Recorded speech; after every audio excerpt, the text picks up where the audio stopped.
Chapter 931.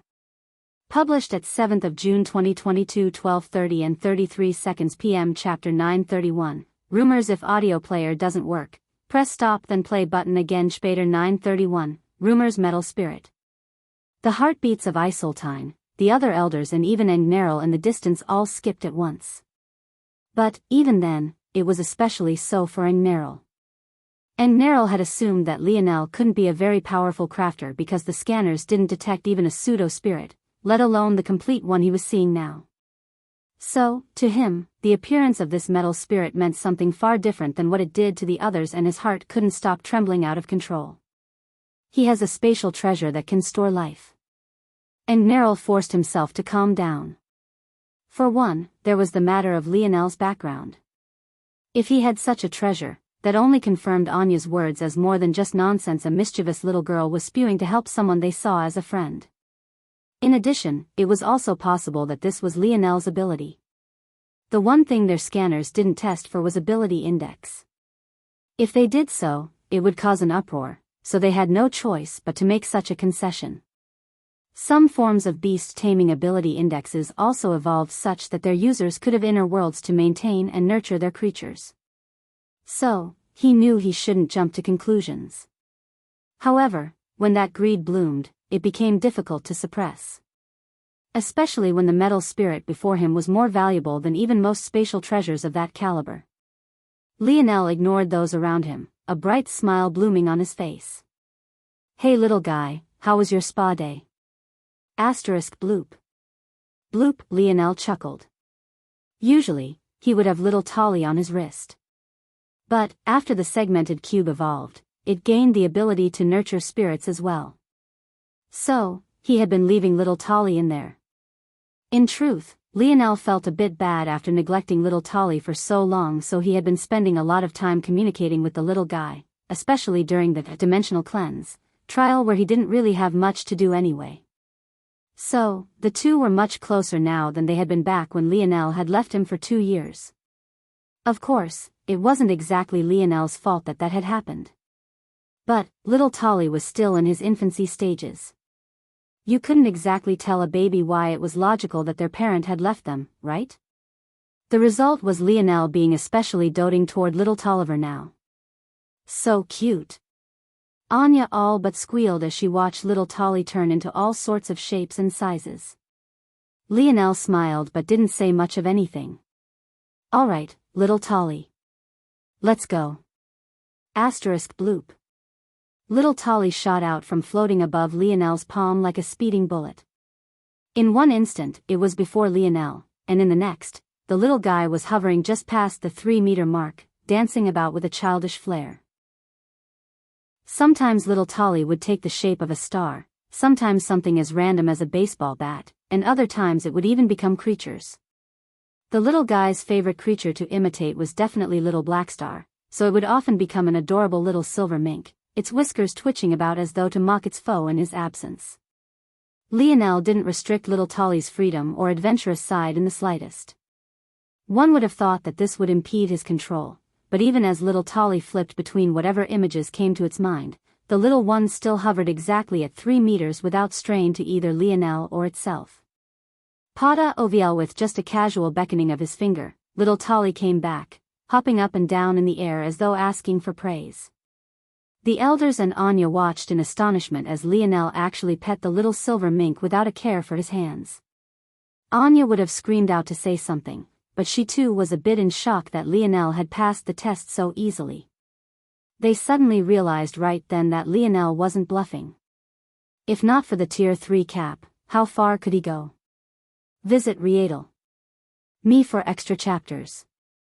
As the tests blazed by one after another, even the likes of Elder Isoltine had to admit that they had provoked a monster. Back in the 3-pillar galaxy, planet Luxnix had entered an odd state as though a fog was beginning to hang over them. Odd rumors about matters from decades ago began to circulate. Even now, the matter was still quite slow and subtle, no one daring to offend the Luxnix family with too much brazenness. But, every time it seemed that those rumors would be smothered, the fire seemed to be rekindled elsewhere. Though the Luxnix family was still unable to confirm it with absolute certainty, they were smart enough to begin guessing that someone was definitely targeting them. Rumors in and of themselves weren't a big deal. However, the larger the family, organization or guild, the more they would have to worry about such things. One only need to look toward the example of Camelot to understand why. When it came to the dimensional verse, even a false story when spread wide enough could come to life, let alone a story many thought was plausible or even probable. For the Luxnix family that placed such an emphasis on purity as a result of their lineage factor, such a story of impurity circulating around could even begin to subtly weaken the power of their bloodline. Such a thing was far more serious than it seemed, to the point where the Luxnix family would easily become irreconcilable with anyone who dared to spread such a thing.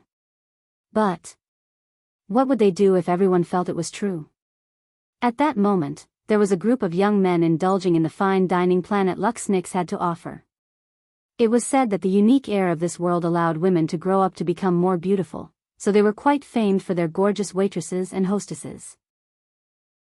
This reason alone was enough for countless young men, even from other noble six-dimensional families, to flock toward this location, especially after finishing a hard mission. Among these group of young men, there was a particularly one by the name of Asen, the very target of the first of Richard's plans. He chugged his beer grandly, leering at the perky bottoms of a passing waitress before leaning forward toward his group of friends. "Have you all heard those rumors?" he whispered with flushed cheeks. Right then, a figure dressed in leather armor and wearing a black mask casually entered the same restaurant. Author's note: there will only be 2 chapters today. A headache has gotten the best of me. There will also, unfortunately, be no chapters tomorrow. I will be back the day following with 4 chapters. It's about time we get to the meat of this volume. Chapter 932. Published at 7th of June 2022, 12:30 and 32 seconds p.m. Chapter 932. 10% faster if audio player doesn't work. Press stop then play button again. Chapter 932. 10% faster. The moment the young men around Asen heard his words, their expressions twisted. Whenever this fool got a few shots of alcohol in him, he always forgot about everything else. They were quite literally in Luxnix territory, all while having lunch in one of their more famous restaurants. This was the worst time to bring up a scandal like this. As young nobles of their families, they had been trained in etiquette and personal brand and safety since they were old enough to put their clothes on by themselves. Among those lessons was the care they needed to take when out in public, especially when there were so many flies with ears buzzing around.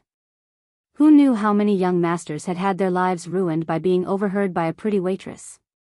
The truth was that they weren't meant to be there to begin with. The moment such rumors started floating around, Asen's elder brother had strictly banned his young buffoon of a younger brother from coming to planet Luxnix to begin with. However, it was exactly this ban that made Asen want to come all the more. The current Asen was followed by 2 youths, one of which was from First City but wasn't an heir candidate. The second was also from the First City, but was the son of a vassal. Their names were Maul and Willith respectively. The moment the words fell, both Maul and Willith's necks snapped in a particular direction. But what they saw allowed them to sigh a breath of relief. The waitress whose bottom Asen had just been leering at seemed too far away and also hadn't reacted to the words. This set their hearts at ease. Maul waved a hand, causing a thin barrier of force to appear around their table that was nearly completely invisible to the eye. This was part of his ability, but it was slightly different in comparison to other energy shield abilities of the like.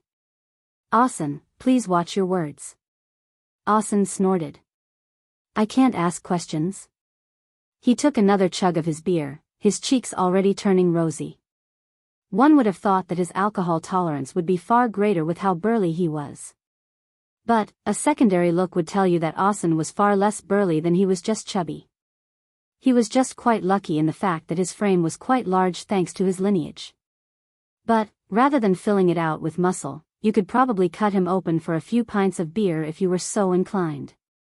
Maul and Willith sighed in relief, thinking that Asen was going to lay the topic to rest. But, when he sat back up from swinging his head back, Asen's gaze seemed more fiery than ever. You two don't remember? Probably not, actually. I don't really remember either. I've just heard my brother talk about her a few times. I've never seen Gradier take a liking to anything. You guys know my older brother, he's a stone-faced statue. If it wasn't because I've seen him a few times in the bathhouse, I'd think he was stoned down there too. But when it came to that woman, his eyes always used to light up like two gems. You could say that he's an outright simp, a simp of epic proportions, a simp to end all simps. He's actually pining over a woman that apparently let a country bumpkin put a baby in her, haha. I can't stop laughing. Maul and Willith looked toward one another with pale expressions.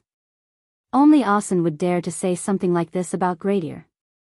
But, luckily, they had the barrier up and Austin's words were still vague enough that even if it wasn't, people wouldn't necessarily tie the two events together. Whenever Austin got like this, they didn't quite dare to stop him, not out of fear of Austin himself, but rather his elder brother.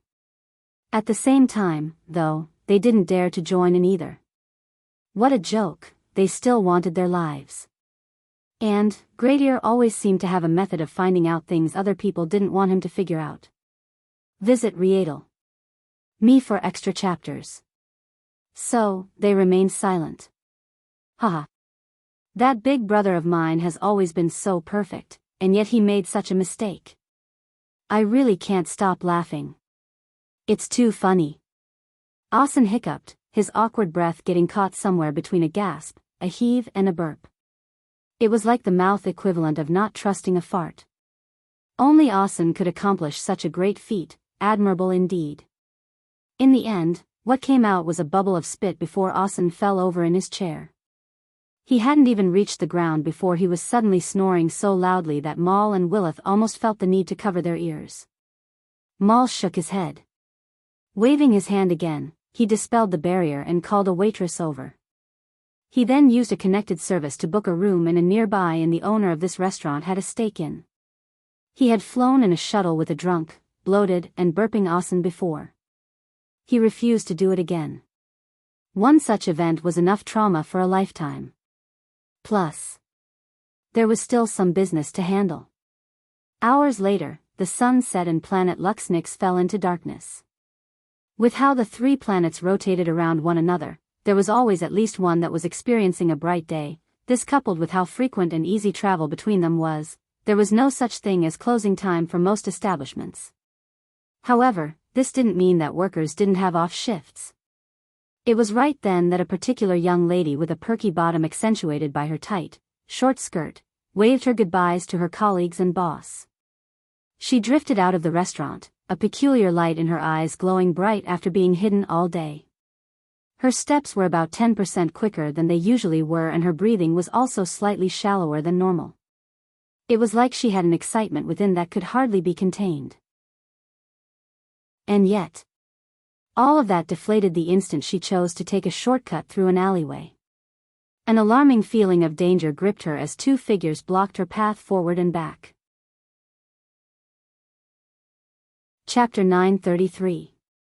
Published at 7th of June 2022 12:30 and 31 seconds p.m. Chapter 933. Young waitress. If audio player doesn't work, press stop then play button again. Chapter 933. Young waitress. The waitress froze, her small frame trembling. She suddenly felt as though it was particularly cold despite the fact planet Luxnix had spring-like temperatures year-round. There was no surprise that the two figures that had blocked her path were Maul and Willith. Likewise, it was also no surprise that this young woman was the very same waitress with a perky but that Austin had been ogling at. Maul and Willith were too experienced with cleaning up Austin's messes to take a chance like this. At the same time, these waitresses knew well the kind of job they had. Not a single waitress picked out for such a high-end restaurant wouldn't be extremely beautiful, extremely skilled, and most importantly of all, extremely intelligent. A waitress might be a position many stereotypically looked down upon. But, the higher end the restaurant, the more stringent the requirements. At a certain level, becoming a waitress was not only exceptionally lucrative, but highly revered as well.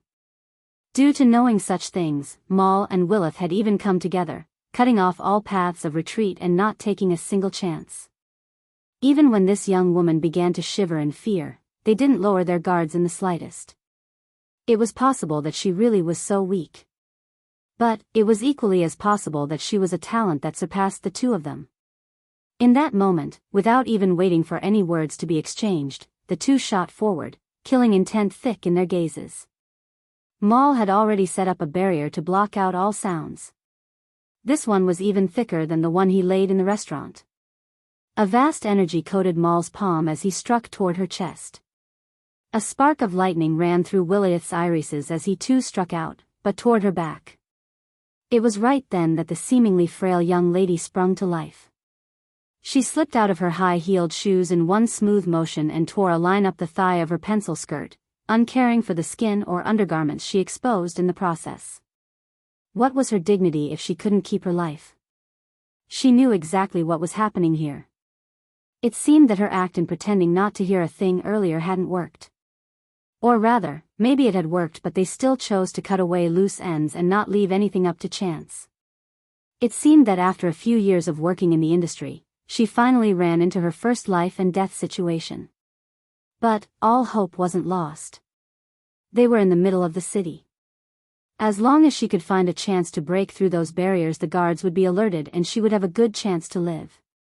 If this was Viola family territory, it would be helpless. But, luckily, this wasn't their arena to control.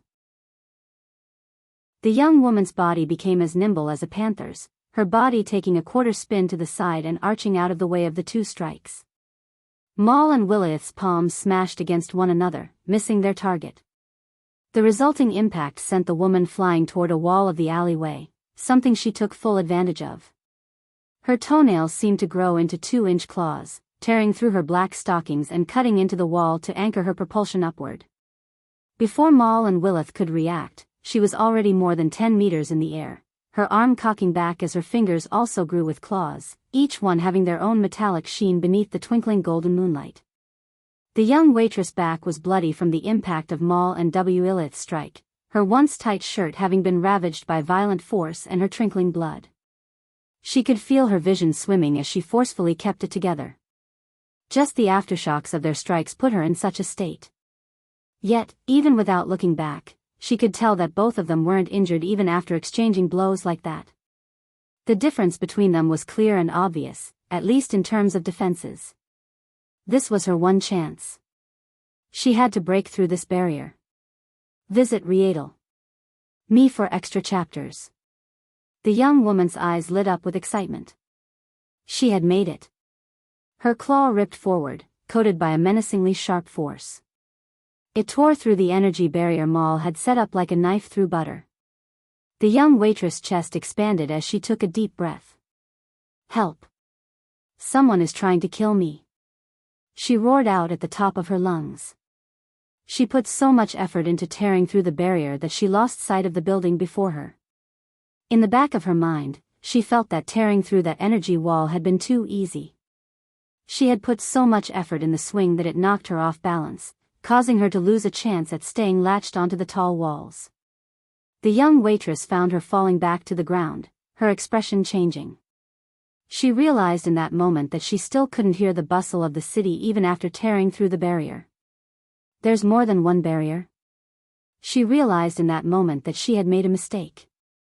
It wasn't that Maul and Willith couldn't chase after her, but rather that they didn't have to. In all likelihood, they were confident that even if she realized this earlier on, she would have been blocked and sent tumbling down by the second barrier. Who would have known that she would ruin herself before she could even make it that far? Despair sunk its hooks into the young woman's heart. She too had her own story, who didn't? She thought that this would be her chance to take a step forward. But, it seemed that she would be like so many who got snuffed out by the harsh realities of the world long before they got a chance. Maul and Willith's gazes locked onto her as she fell to the ground, hopeless to do anything. They brandished their palms again, ready to kill her in one blow.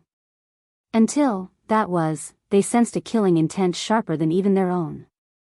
Before the two men could react, a shadow had appeared between them, catching the young waitress who had accepted her fate out of the air. The masked shadow swept an indifferent gaze toward the two of them. Chapter 934. Published at 7th of June 2022 12:30 and 30 seconds p.m. Chapter 934. 8 of 12 If audio player doesn't work, press stop then play button again. Chapter 934. 8 of 12 Maul and Willith felt a deep sense of fear for some reason. They didn't even register that this shadow was a woman until they breathed their last breaths. Maybe it was only then, when they could finally release their worries, that they could notice something so meaningless. The battle lasted less than 100 exchanges, and there were even some points they believed they might be able to win. But the rate of improvement the masked shadow underwent was far beyond their expectations or anything they could handle. No. It wasn't improvement. It was as though this shadow was adapting their already ridiculously strong combat capabilities to counter the two of them specifically. It was the most shocking feat of battle they had ever seen. Even in death, they couldn't help but admire it. The sound of two bodies falling to the ground resonated as the masked shadow finally put the young woman down. "Thank you. Thank you." The young woman bowed deeply. Even though her back had been torn open and was still bleeding, she still took the effort to properly bow. The masked shadow, who was obviously none other than Aina, nodded lightly.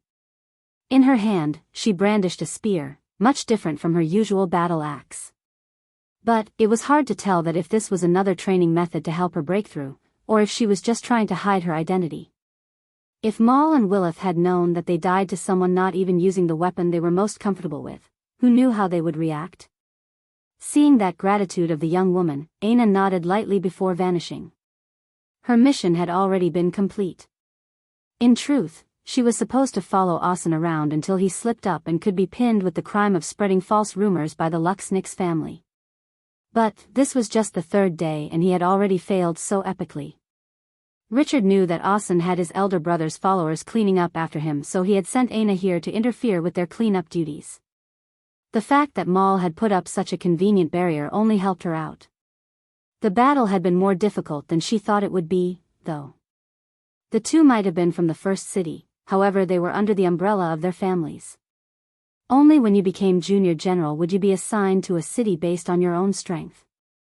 This was to say that a junior general from City 6 like Samson was far stronger than a youth without a title formed the first city. But it was clear that Maul and Willith had been refraining from applying to become junior generals so that they could continue to protect and clean up after Asen. If they applied now, Aina guessed that they would either be elites in City 6 or even mainstays of City 5. They weren't simple characters, indeed.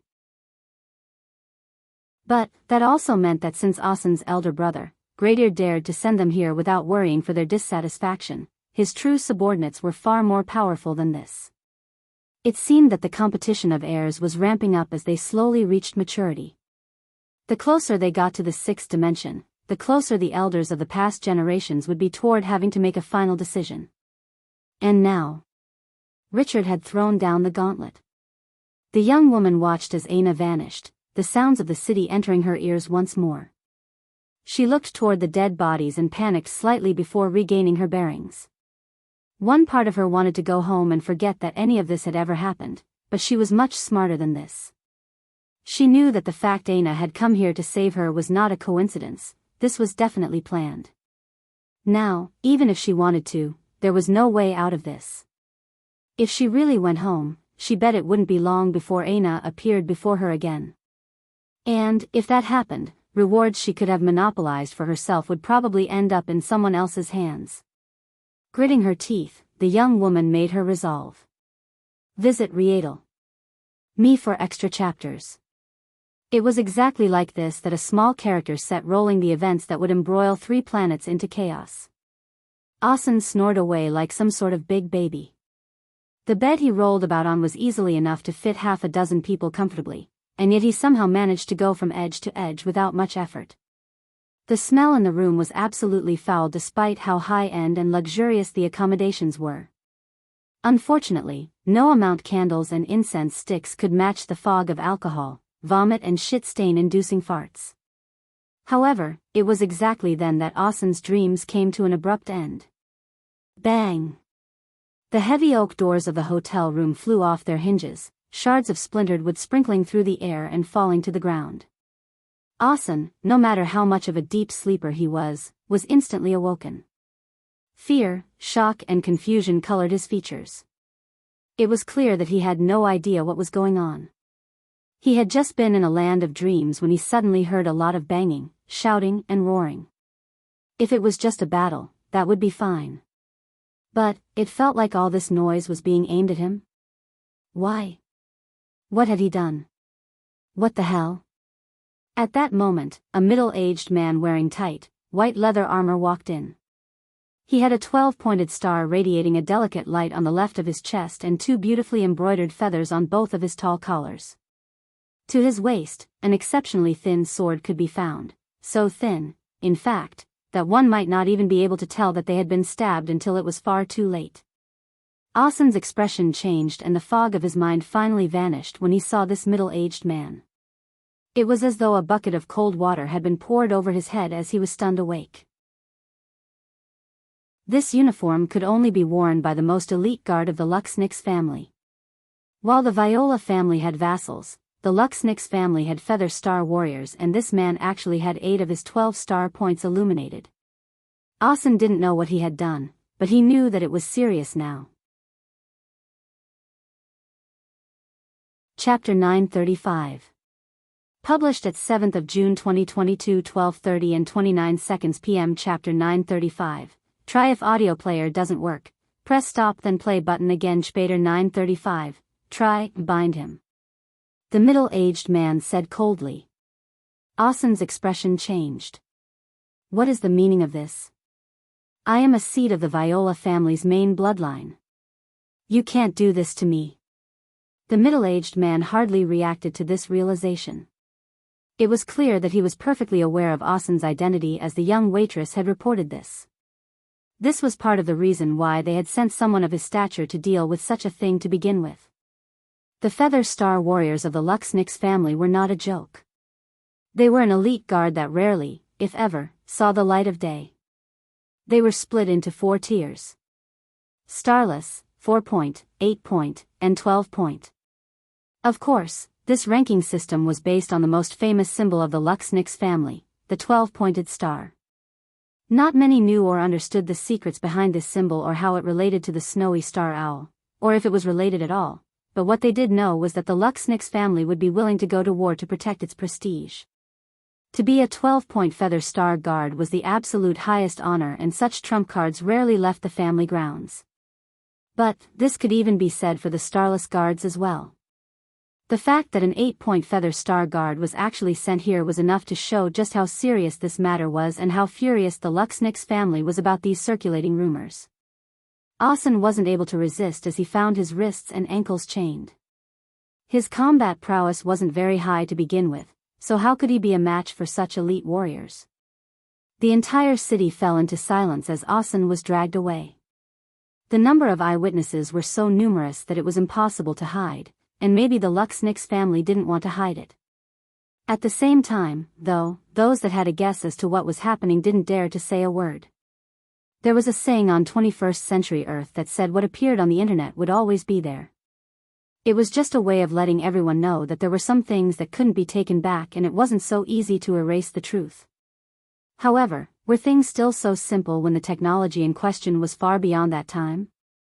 What if the government had absolute control? What if there was a powerful existence that could decide your life and death on a whim? Maybe in those cases, it wouldn't necessarily be impossible to shape and change the truth. Unfortunately, the Luxnix family wasn't on its own. There were 2 other families with its level of strength in this region, and one of them was already targeting them. This was just the beginning of a brewing storm, and the one who started it all, Richard, was nowhere near the destruction. Across the dimensional verse, back in a galaxy far weaker, on the surface, that is, a group of elders sat in abject shock, unable to gather themselves. It felt like every test they gave Lionel, he passed with just enough to reach a Tier 3 standard. And yet, it was done with such ease that it couldn't have been more obvious to them that his skill was beyond just this. Visit Rietel. Me for extra chapters. Even though Anya was also shocking in her own right, completing the Tier 1 trials with a steady and sweet smile on her face, they had already expected as much from her. But this Lionel came out of nowhere and even seemed to have more skill than many of them. The truth was that Lionel was only truly being held back by his designation. Due to his weak dimension in the past, his finger speed, dexterity and strength couldn't keep up with the rest of him. The only reason he had even been able to forge bronze treasures back then was thanks to his metal body. Unfortunately, though it gave him strength, it didn't give him the corresponding dexterity and flexibility now, though, those shackles had been shattered. Lionel's hand speed was at a superior grade 1 designation for the bronze grade, granting him perfection. Lionel also felt that if he used star fusion, he could even push past this to a silver grade designation. In the end, there was no fault Elder Isoltine could find. Somehow, their small branch had gained another tier 3 bronze crafter, leaving them at a loss for words. Even their best crafter, an older man who was currently not present, was only tier 4. Right behind him was Isoltine, but she was only tier 3. Just like Lionel. They truly didn't know how to wrap their heads around this. One had to know that in the guild, status wasn't based on seniority or family power. It was all based on skill. In the blink of an eye, Lionel suddenly had the same level of authority they all did and also had the same amount of say. He had gone from someone who could be blocked at a gate to an existence that could directly kill a guard for even daring to think of doing such a thing. Done? Lionel asked. His expression didn't look like he had done anything particularly impressive. In fact, he looked quite calm and relaxed. In truth, as he had been undergoing these tests, he had been thinking more about what Anya had said to him as opposed to anything else. He felt that she was definitely correct, no matter what her motives were. He couldn't enter every situation bracing for hostility, then be shocked when that was exactly the energy he received. And, even when he still received hostility in return, who knew if he was just meeting someone who was as jaded as he had once been? In that case, shouldn't he also give them a chance to change their tune like he would? He needed friends and allies right now, not enemies. He was well aware that he couldn't do all of this alone. If his attempt still failed in the end, at least he would know that he tried. So, Lionel smiled. Miss Isoltine, I noticed that pendant around your neck has a bit of damage on it. How about you let me take a look, free of charge? Take it as a gift to a fellow crafter. Lionel smiled warmly. Isoltine suddenly found her old heart skipping a beat. Chapter 936.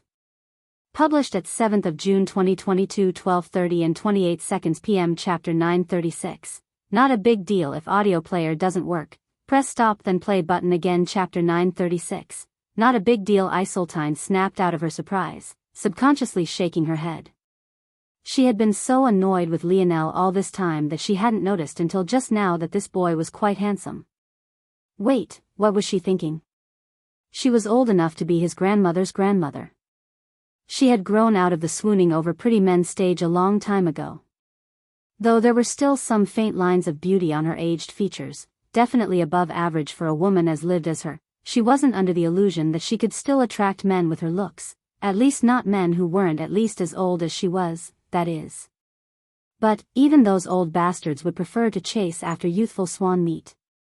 It was quite the double-edged sword. As a crafter, Isoltine's thinking speed might not match up to Lionel's, but it was still far greater than most. This was usually a good thing, but at the moment she felt like she had overthought something as benign as a smile. It was embarrassing to the point her cheeks flushed slightly. Of course, this flushing had little to do with her attraction to Lionel and everything to do with the embarrassing train of her thoughts. After all, as she had told herself previously, she had long since grown out of such a stage. However, before she could regain her bearings, she found that Lionel was before her, his hand having already reached out to lightly grasp the pendant that had hung from her neck. In that moment, she found herself frozen again. This time, it was because of two things. For one, Lionel's scent was unique. It wasn't masked by cologne and felt fresh and natural, and yet it still held an edge of intoxication to it. The best thing it could be likened to for lack of a better comparison was fresh paper. When one entered an office, especially one that had large printers blasting at full tilt all hours of the day, the first few whiffs of that new paper smell was almost drug-like. Isoltine felt that Lionel's scent was like this, but it was far more layered, complex and fragrant. But at the same time, it wasn't as overpowering nor was it as easy to get over as the smell of paper. The second that shocked Isoltine, though, was that Lionel actually dared to get so close to her without warning. Maybe if she still had that same hate for Lionel, she would have slapped him to death for doing such a thing. Or, maybe if he wasn't so nice to look at or smell, she would have reacted in that way even if she had a good impression of him. But, for some reason, she just froze, her gaze locked onto Lionel's fingers as they twirled her jade pendant between them. Compared to Lionel's face or his scent, Isoltine found Lionel's hands to be the most enticing. She couldn't take her eyes off of them. They were slender and well-kempt, but they also coursed with veins that traveled up his forearm. Their beauty was beyond anything she had ever seen, and the longer she looked at them, the more she felt her chest being taken over by a searing heat. By the time Isoltine realized that there was something wrong with her actions, a flash of silver covered Lionel's hands for a moment before retreating. Lionel lowered the elder's pendant back down, careful not to touch the skin of her chest before taking a step back. "You." Isoltine's was going to speak before her pendant began to glow lightly. At that moment, a gentle green energy wafted out from it, pouring into her skin and coursing through her veins. In just a few circulations, Isoltine's cheeks seemed rosier, her skin less wrinkled, and she felt as if her energy reserves had been replenished 3 times over. Visit Rietal. Me for extra chapters. In just a few minutes, under their astonished gazes, her age regressed by at least 5 years. Though she still looked like she could be a grandmother, it was now to the point one might have to ask her just how young had she had her first child to still be so youthful. Isoltine was stunned. He actually repaired it. What Lionel didn't know was that Isoltine had won this pendant at an auction about 10 years ago. It was made of a very precious jade known as revitalizing jade. Much like many other precious ores, revitalizing jade came in several grades, and this one just so happened to be of the bronze grade, allowing it to have great effects on helping a fifth-dimensional existence to retain their youth. As one might expect, it was extremely expensive. It took trading off decades, centuries even, of hard work for Isoltine to get her hands on it. And, even then, she only managed to succeed thanks to the fact this was an incredibly small piece and the fact it was sold damaged. If it was so easy to repair, Isoltine would have done it herself long ago, or the auction house would have taken those steps long before they decided to auction this piece off. And yet, it took Lionel a brief moment. What kind of exaggerated nonsense was this? The jade around her neck now was easily worth 100 times what she paid for it. This amount of wealth dangling from her neck almost made her want to forego youth and sell it off again. Was this really just a gift? No matter how stone-hearted Isoltine was, she couldn't muster up the same hatred she had before. In fact, what happened before couldn't even be considered hatred, it was more like annoyance. It was just that in her position, when someone or something annoyed her, the results would be devastating for them. "Thank you." The word sounded so foreign rolling off her tongue that Isoltine flushed red again beside herself. This Lionel was truly the bane of her existence. Lionel just grinned. "It's not a big deal. A metal spirit is especially good at forging small, intricate parts and is also excellent at repairing items. It was just a small task." Chapter 937. Published at 13th of June 2022 4:04 and 56 seconds AM. Chapter 937. Question: if audio player doesn't work, press stop then play button again. Chapter 937. Question: Isoltine's mood and attitude seemed to shift on a dime. Quite frankly, rather than being shocked, her colleagues were more jealous than anything else. As crafters, they understood the value of her jade pendant quite well. But, after Lionel also extended helping hands to them, their tunes couldn't help but change. Before Anya and Igneril understood what was happening, the 5 of them were happily chatting about their crafts, completely forgetting that there was a certification exam going on. If not for Igneril clearing his throat and excusing himself, who knew how long it would have gone on for? Igneril walked out of the guild house shaking his head. He really didn't know what to make of this day. He had some crafting experience of his own and he had never seen a youth as talented in this aspect. Even Anya, who had gained acknowledgement of that person, couldn't match up. Though it was clear that Anya was also holding back, Lionel did the same with far more elegance and ease. The gap between them was as clear as day. Still, Agnarel felt that much of this gap could be explained by their familiars. A metal spirit was just too perfect for crafters. Though it couldn't be used across disciplines like a flame spirit, for example, within its niche, it was untouchable. As for Anya, though she had a great background, she only had an ordinary flame spirit. Agnarel shook his head. There was nothing normal about having a flame spirit. His perspective had been twisted by Lionel to the point where he forgot that Anya's flame spirit was the first he had seen in his lifetime. Beyond that, even if Anya could get a metal spirit, not just anyone could control one. As far as Agnarel knew, they were incredibly dangerous, which was what made it even more shocking that Lionel didn't even use force crafting gloves. Just what kind of monster is he? Agnarel shook his head, putting his greed away. He didn't have a death wish. Even if he could defeat Lionel, what about his backers? The fact that everyone who came here had to be registered was a double-edged sword. He couldn't just erase information that Lionel had been here. And, because of that, if something happened to Lionel, it wouldn't be long before he and the other elders became suspects. By then, he would be finished. Plus, if Anya was correct about Lionel's origins, let alone him being implicated, his entire family and even the guild itself might be eradicated because of him. He had no intentions of getting embroiled in such nonsense. Agnarel shook his head for the third time in just as many minutes. At that moment, he suddenly got another message from his tablet. This time, though, the gears and force arts that ran across its surface shifted, forming the emblem of an organization Lionel recognized all too well, Shield Cross Stars. This wasn't a very surprising development, at least not for Agnarel. The truth was that the security of worlds like this one were often left up to Shield Cross Stars. After all, they were the universe's police force. At the request of powers, they could take root at your borders and give a layer of protection you wouldn't otherwise have. The concept was similar to someone on Earth buying a security service and planting their emblem in their front yard for all to see.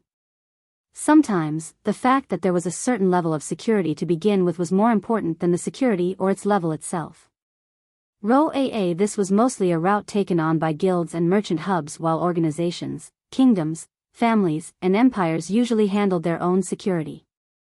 Though, there would always be exceptions. Of course, this came with a fee. But for the Force Crafters Guild, it was negligible. Visit Rietal. Me for extra chapters. As for Agnarel himself, he worked for Shield Cross Stars and could be considered to be a hired hand of the guild. As such, though he answered to the guild directly, those orders could be overruled by Shield Cross Stars in some circumstances. He had been tasked with Anya's safety by both the Force Crafting Guild and Shield Cross Stars. So, the seriousness of this charge couldn't be underestimated, which was why he had been especially sensitive to Lionel's arrival. Even now, he hadn't forgotten his job. Hours ago, he had ordered a detailed background check for Lionel. But, he had already expected not to find much of anything. If Anya was right about Lionel's identity, he didn't have the cachet to access information on those higher-order families and organizations. So, he had fully expected to receive an access denied. But, when he looked down to casually accept his fate, he froze instead.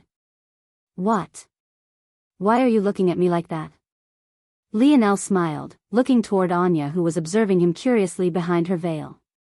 She seemed to be trying to look into his mind. The two walked through the hallways of the guild house, heading toward the treasure house. Though they had yet to build up any merits, in all their gratitude, the elders and Isultine had given 1,000,000 guild points to Lionel directly. Lionel had no idea if this was a lot or not, but he still accepted them enthusiastically. It seemed that being kind no matter the circumstances came with its own perks. Anya blinked. My mom said to avoid men who were too charismatic. Lionel's lip twitched. First he was too mean, but now he was too nice. Maybe he should have been used to the difficulty of pleasing women by now. He couldn't help but sigh as his mind wandered to Aina again. Oh, right. Lionel suddenly thought of something he had meant to ask Anya before, but it felt inappropriate to do so. You said that only the ignorant would say what I said about family names. What did you mean by that? Is it not possible for others to be called Morales? Lionel felt that there was something off about that. Morales wasn't exactly a unique family name on Earth. Chapter 938. Published at 13th of June 2022 4:04 and 56 seconds AM. Chapter 938. Like you do if audio player doesn't work. Press stop then play button again. Chapter 938. Like you do. Anya blinked, checking over Lionel to see if he was being serious. Before, she had thought that Lionel was just trying to be cheeky.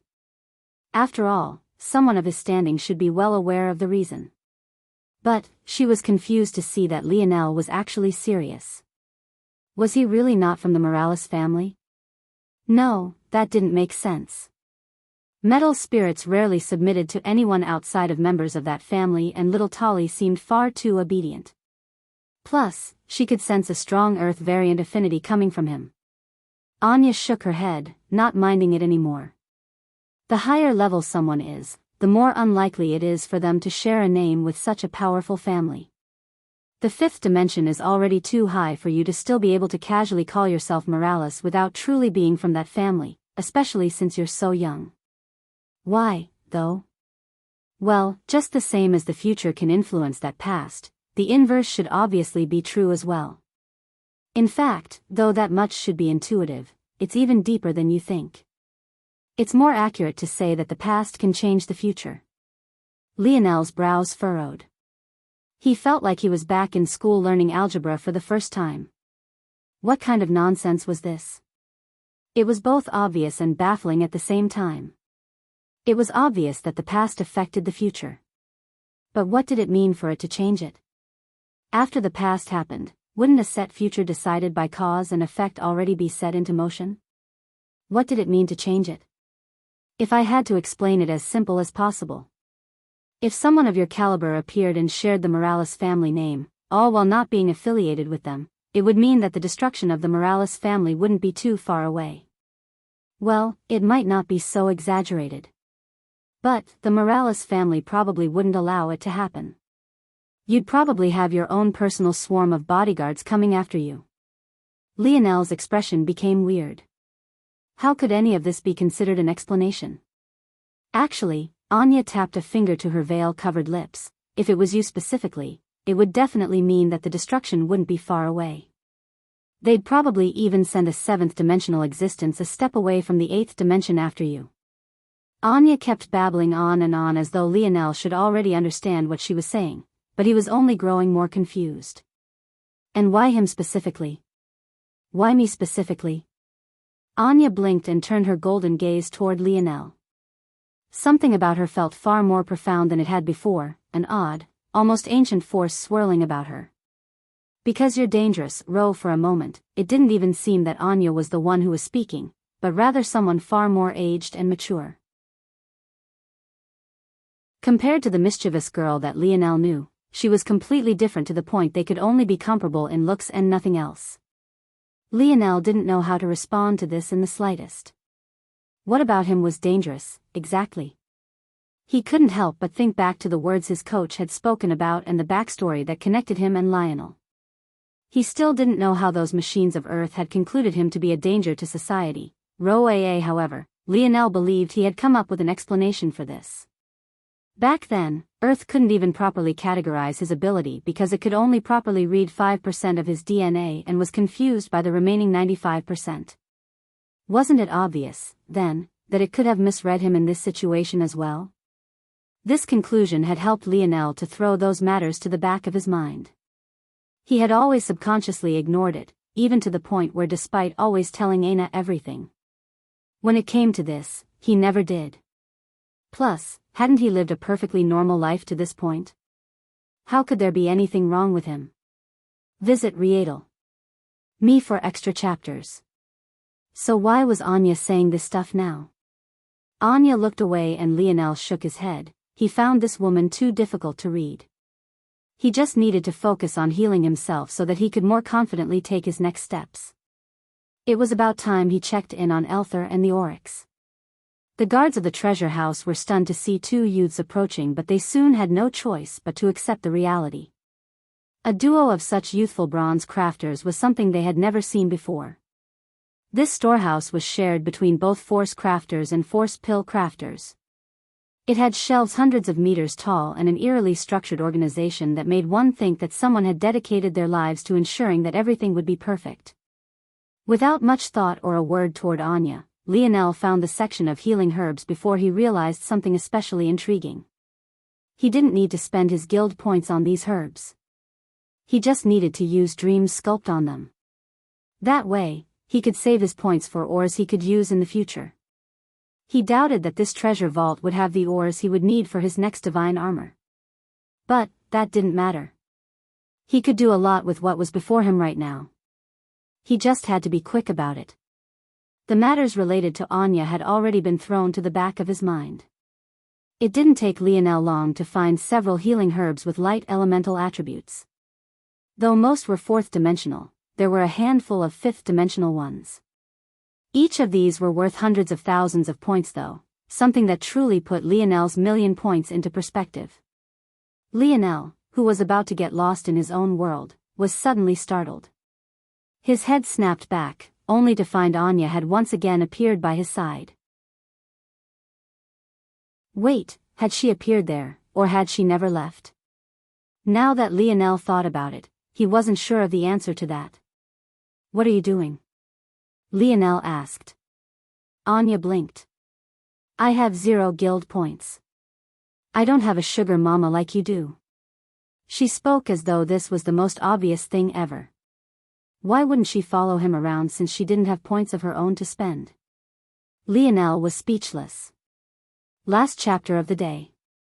Didn't have the energy to start writing the chaos that's about to ensue, LMAO. Chapter 939. Published at 13th of June 2022 4:04 and 55 seconds AM. Chapter 939. Twinkling Bell Lily. If audio player doesn't work, press stop then play button again. Chapter 939. Twinkling Bell Lily. This girl was truly too loose with her lips. When she wasn't saying things that made no sense, she was teasing him as though they had known each other for decades. She was really too difficult to get a read on, and Lionel also had a feeling that her veil was only making it more difficult. In the end, Lionel could only shrug. He had thought that Anya was coming with him because she had free reign over the items in this treasure house. After all, with how the elders treated her, likely due to her status, he had made certain assumptions. But it seemed that instead, she was just stuck to him like glue, like a little girl chasing after her big brother. It reminded Lionel a bit of little Nana. He couldn't help but think back to that adorable little blue-haired girl. The trouble was that even little Nana was far more mature than Anya. Lionel found that his experience in the Valiant Zone had made him far more stoic and level-headed. Even when he had been with his brothers, he hadn't joked around with them as much as he usually did. What he couldn't tell was if that was a part of him maturing, or if he was just becoming jaded. Of course, he could turn his charisma on and off like a faucet, but was it really the same if he had to consciously act like that? It felt somewhat robotic. How many people could have heard Anya's advice about being too scary and immediately change on a dime? Maybe Lionel was the only one. But a product of that was the realization that he was a bit too good at artificially producing his personality. Something like that made it difficult for him to tell who the real him was. Was he charismatic because he wanted to be and that was just the type of person he was? Or, was he just abusing his emotional intelligence to get what he wanted out of the world? Lionel shook his head again. It felt like Anya's presence was forcing him to introspect. It was an uncomfortable feeling. But, if there was anything Lionel was good at, it was stonewalling those kind of things. In one moment, he had a pensive look in his eye. In the next, it vanished with a calculating light, scanning the array of light elemental healing herbs before him. Anya's irises twinkled with something imperceptible. But, she stood obediently to the side, her sweet fragrance hanging in the air with a strange magnetism. Lionel, though, didn't seem to notice, his mind completely focused. As beautiful as Anya was, to the point where Lionel was certain if she removed her veil she wouldn't lose out to Aina in the slightest, there was still only one woman who could ever distract him from a task at hand. And Anya wasn't that woman. All the like herbs are here. Convenient, I don't even need to move. There are 38 variations of herbs in the 4th dimension. There are 3 variations for the 5th dimension. A 4th dimensional mage art might be useful if I want to mass heal a large group of individuals. But my priority right now is forming the most powerful healing spell I can muster. I need an herb that not only matches the light element, but it also needs to be one that is compatible with snow force so it can synergize well with the healing branch of my snowy star owl lineage factor. If those are the parameters I set, then there are only 3 of the 4th dimension that fit and only 1 of the 5th dimension. Visit Rietal. Me for extra chapters. Lionel ignored the 3 4th dimensional herbs for a moment, training his eyes on the 5th dimensional one he felt responded the best to his snow force. By all measures, it was quite a beautiful herb. It had the 6 petals and delicate bell shape of a lily. It was a gorgeous white color and had veins of white that would even sometimes spring to life, dancing above its body for a moment and sprinkling down a heavenly light before going to rest once again. It had a long stem that attached it to 3 other companions identical to it. However, what was curious about this long stem was the fact it was covered in a white fur that waved about as though it had a life of its own. However, even this was just the tip of the iceberg. Amidst the 6 petals, coming out from the center, several stamens that seemed shaped of pure gold metal sprung upward. On their ends, each of them held a twinkling gold bell. Every time the flower swayed, these bells would release a delicate sound that tickled the ears, filling one with warmth. Or, rather, that's what would have happened had the twinkling bell lily not been enclosed by a glass case. Lionel didn't waste much time, immediately beginning to dream sculpt the twinkling bell lily. The root of this flower's artistic conception seems to be the ringing bells. Even its name says so. But I feel like the fur covering its stem is actually just as important. This beautiful plant is actually a bit carnivorous. No wonder it resonated so well with my snowy star owl lineage factor. It might be more beast than plant. Lionel didn't know much about force herbs. After all, he wasn't a force pill crafter. However, combining the dictionary and his dream sculpt allowed him to understand an herb far better than even an expert herbologist would. How fascinating. Lionel had come looking for a force herb that could replace Grand Heal. But he had never expected to find a combination heal attack mage art like this. If he shifted it to a light earth elemental mage art, the results might be even more shocking. However, for now. Twinkling lily, Bell's blessing. At that moment, Lionel's eyes snapped open, his body beginning to glow with a fierce light. Chapter 940. Published at 13th of June 2022 4:04 and 54 seconds AM. Chapter 940. Be careful if audio player doesn't work. Press stop then play button again. Chapter 940. Be careful. Right then, Anya's eyes widened. She had been wondering what Lionel was doing, but when she saw the result, her golden irises were completely filled with shock. At that moment, a lily manifested around Lionel, a strong surge of light elemental force causing the surrounding winds to pick up and surge. The sound of delicate chimes resounded, the golden bells dancing above Lionel's head. Every time they swayed, a sprinkle of golden light fell upon him, attaching to his skin and sinking into his body. Without a word, Lionel cast this spell 17 times before he finally exhaled a breath and gripped his fists, his body finally feeling light again as he expelled the last of the black ash that had been inside of him. It took 17 casts and 70% of my stamina just to heal from one split-second usage. This innate note of mine is really the bane of my existence. Lionel shook his head and chuckled. Though he had seemed fine all this time, he really only had about half his usual strength. He could only function normally thanks to dream sense dulling his pain. This twinkling lily series of mage arts I've come up with aren't bad.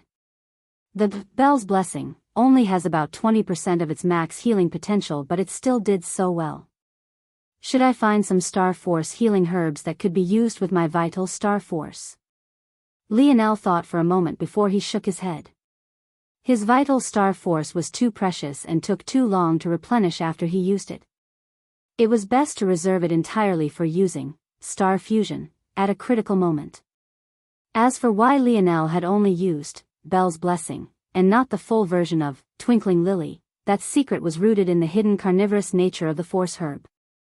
He felt it wasn't appropriate to test the mage art's capabilities here. Lionel moved on without a word after dream sculpting the 3 fourth-dimensional Force herbs. He had already decided which fifth-dimensional ores he would use for his metal body, so he didn't need to think about it. Though his merit points weren't enough to trade for a ton of fifth-dimensional Force herbs, ores were a bit different in this regard since they were sold in quantities of kilograms. At the very least, he should be able to get enough to take a first step into and solidify his stance in Tier 1. Anya was so stunned she forgot to follow for a second. Did he just? She looked from the twinkling bell lily to Lionel's disappearing back and back again. She was certain, that spell. It had given her the same feel of the plant right before her. How had he done that? How was that even possible? It took him 10 minutes? Maybe? To create a technique that could be passed down in bronze organizations for generations to come. Anya picked up her dress and dashed after Lionel, catching up quite quickly considering he wasn't exactly sprinting.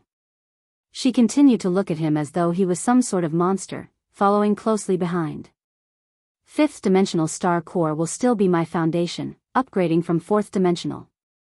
It'll replace refractive gold with dancing lantern ore, and it'll replace blazing night with a more volatile fuel type ore in Devil's Shavings. Oregon. Lionel still felt the star core was the best foundational ore for him.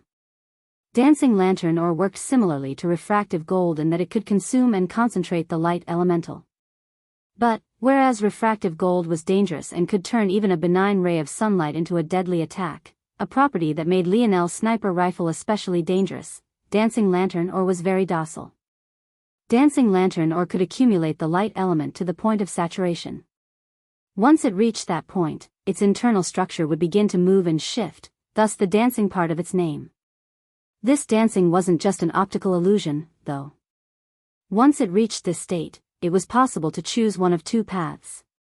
The first was a steady output of power, and the second was an immediate and violent burst that would put even refractive gold to shame. This made this ore quite good for armors, shields, and the exterior of vessels, or the body of weapons. Finally, Devil's Shavings ore was like a nuclear bomb in comparison to blazing night Oregon. However, much like its weaker counterpart, it was able to maintain a steady and relatively safe form in its complete form. Only after it was chipped, and its shavings were introduced to flames would it cause a catastrophe.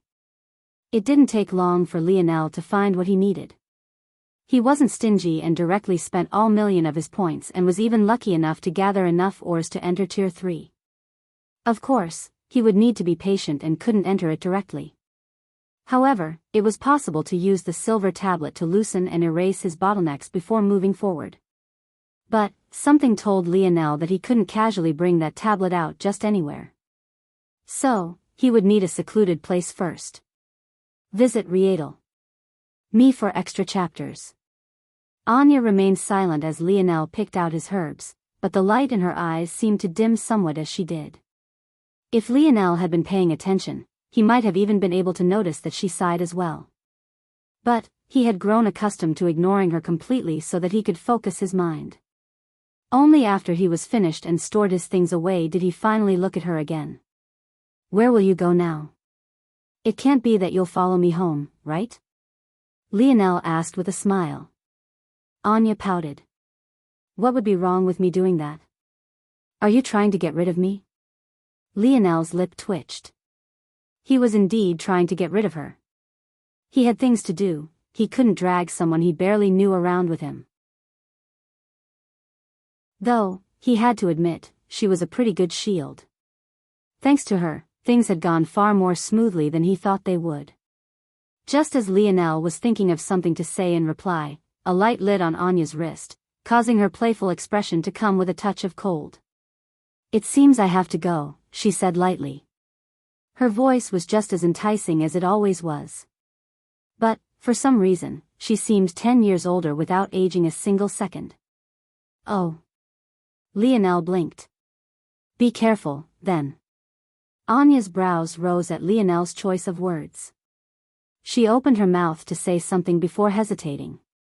You be careful too. She finally said. This galaxy isn't as simple as you think it is. Your ambitions might let you down. Lionel's brow furrowed. What do you mean by that? My ambitions. The birth of just a single planet of a certain caliber is enough to change the destiny of an entire galaxy. I'm sure you're smart enough to understand what that means. Lionel's pupils constricted. But, before he could ask more, Anya seemed to vanish right before his eyes. It was like he was both aware and unaware of what was happening at the same time. As though she had both always been there and never been there. What? Lionel suddenly realized that he had no idea just how strong Anya was. Before he could even think any further, he felt several strong auras sweep through his surroundings. He didn't even have a chance to figure out what was going on before they all locked onto him. Lionel realized in an instant that their intentions weren't kind, but at the same time, he was confused. He was still in the guild, how could he be targeted like this? And for what reason? Author's note. Oops. It seems that I'm bad at predicting chapter lengths as usual, LMAO. The action starts tomorrow. I guess, DKM. Chapter 941. Published at 13th of June 2022 4:04 and 54 seconds AM. Chapter 941. Status: if audio player doesn't work, press stop then play button again. Chapter 941. Status: Lionel took a look around and sighed. If those auras could kill, he probably would have exploded several times over by now. He didn't believe that Anya's disappearance was a coincidence. But, he also didn't think that she was involved in this. It was likely more accurate to say that whoever was moving in on him now had been waiting for exactly this moment. It seemed that his protective charm was gone now. They're not moving? Lionel's brows raised slightly. After locking onto him, these hostile auras didn't seem intent on moving in on him just yet. It was as though, they don't think I can sense them. Lionel suddenly realized something. He described this sweeping feeling as auras, but the truth was that they were just strands of internal sight. This was clearly different from an aura, so why was it that he felt that this was an appropriate description? Beyond that, how could he tell they were hostile? King's might. Lionel's gaze narrowed. He understood that this grasp of auras, artistic conception, the emotions and mental states of those around him, that he had were all related to this lineage factor. Whether it was his creation of new mage arts or a comprehension of a person's mental state all the way up to even being able to influence another's opinion of him, it all stemmed from this. I see. So they think I'm unable to sense them. Lionel almost chuckled to himself. Though as a crafter, he definitely had strong internal sight, those that were targeting him right now likely believed that his control was far greater than his raw internal sight. They believed that even if they couldn't match him in control, the quality of their internal sight should be beyond his since they were stronger. As such, they didn't need to worry about being detected. Another possibility was that these people were completely unaware of his level to begin with. After all, they seemed to be cautious about acting on the guild's grounds and were likely waiting for him to step out. In that case, they might not be related to the guild at all. Not related to the guild? Targeting me? Waiting for an opportunity? It's either the Milky Way Guild or Shield Cross Stars. But the Milky Way Guild wouldn't dare to be so brazen. I would dare to assume that over half of their profit is reliant on force crafters and force pill crafters. Offending someone who just became a Tier 3 bronze crafter isn't something they would dare to do, at least not so openly. So. Shield Cross Stars finally caught up to me, huh? Well, they sure chose a nice time. Lionel looked around. It was a shame. If it was the guild targeting him, he wouldn't have minded sweeping this treasure house clean. But, he had already decided not to burn down bridges unnecessarily. Lionel concluded his deductions in a split moment, his expression never changing. Those who were currently monitoring him would never guess that in just that second, he had already guessed who they were, knew of exactly where they were, and understood their purpose.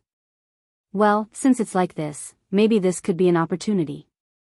Lionel slicked his hair back, rolling his neck as he stepped toward the exit of the treasure house. His face didn't seem to give anything away. His gait was casual and his expression carefree. Visit Rietal. Me for extra chapters. When Lionel stepped out of the guild house, he was greeted by the fresh scent of this world once again. Long stretches of green grass, perfectly paved roads, little pockets of exotic flowers and fish ponds. It was quite a beautiful sight to behold. Lionel's bare feet glided across this grass, his sweatpants having been rolled up to his calves. By this point, he had even removed his shirt, revealing an exceptionally cut body that pulsed with a bronze life and vitality. To the current Lionel, wearing clothing into battle was just asking for them to be destroyed. There was only so much the silver chain dangling from his neck could do about it. He seemed to be meditating as he walked, his body entering an odd state. Lionel allowed his king's might to be the lens he saw the world through.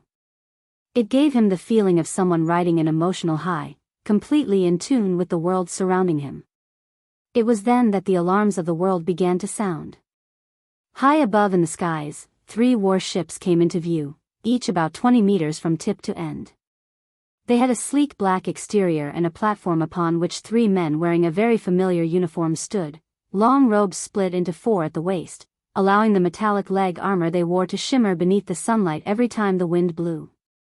And, most importantly, a star fused with a cross hanging from their lapels. Lionel smiled lightly, his eyes half closed. Those uniforms are still so cool. A pillar of light connected the hovering ships to the ground below, projecting a force art onto the ground. The moment the force art was burned into being, several squadrons of Shield Cross-Star officers appeared at the guild house gates, taking up formation with those who had already taken position at the helm.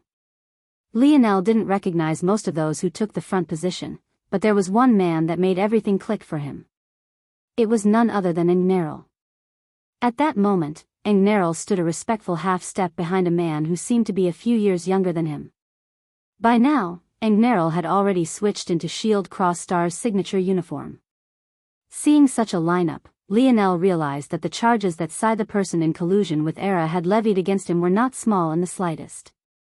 These people didn't know the origin of Lionel's charges, nor did they understand that he was being framed. All they knew was that Lionel had colluded with a variant invalid, evaded arrest. And, most importantly, was a Tier 3 fugitive, a status that was high enough to warrant him being hunted down by the entire galaxy.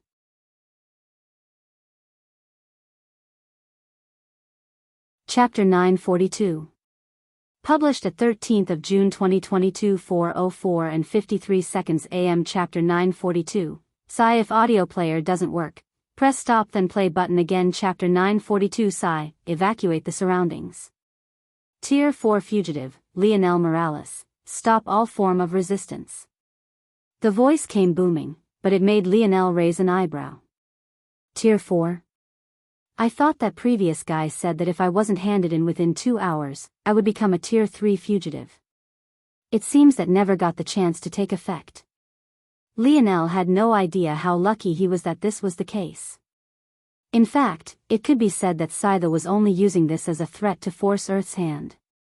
The threshold between a Tier 4 and Tier 3 fugitive was the difference between this matter being handled by an individual galaxy or pulling in the forces of others. What did this mean?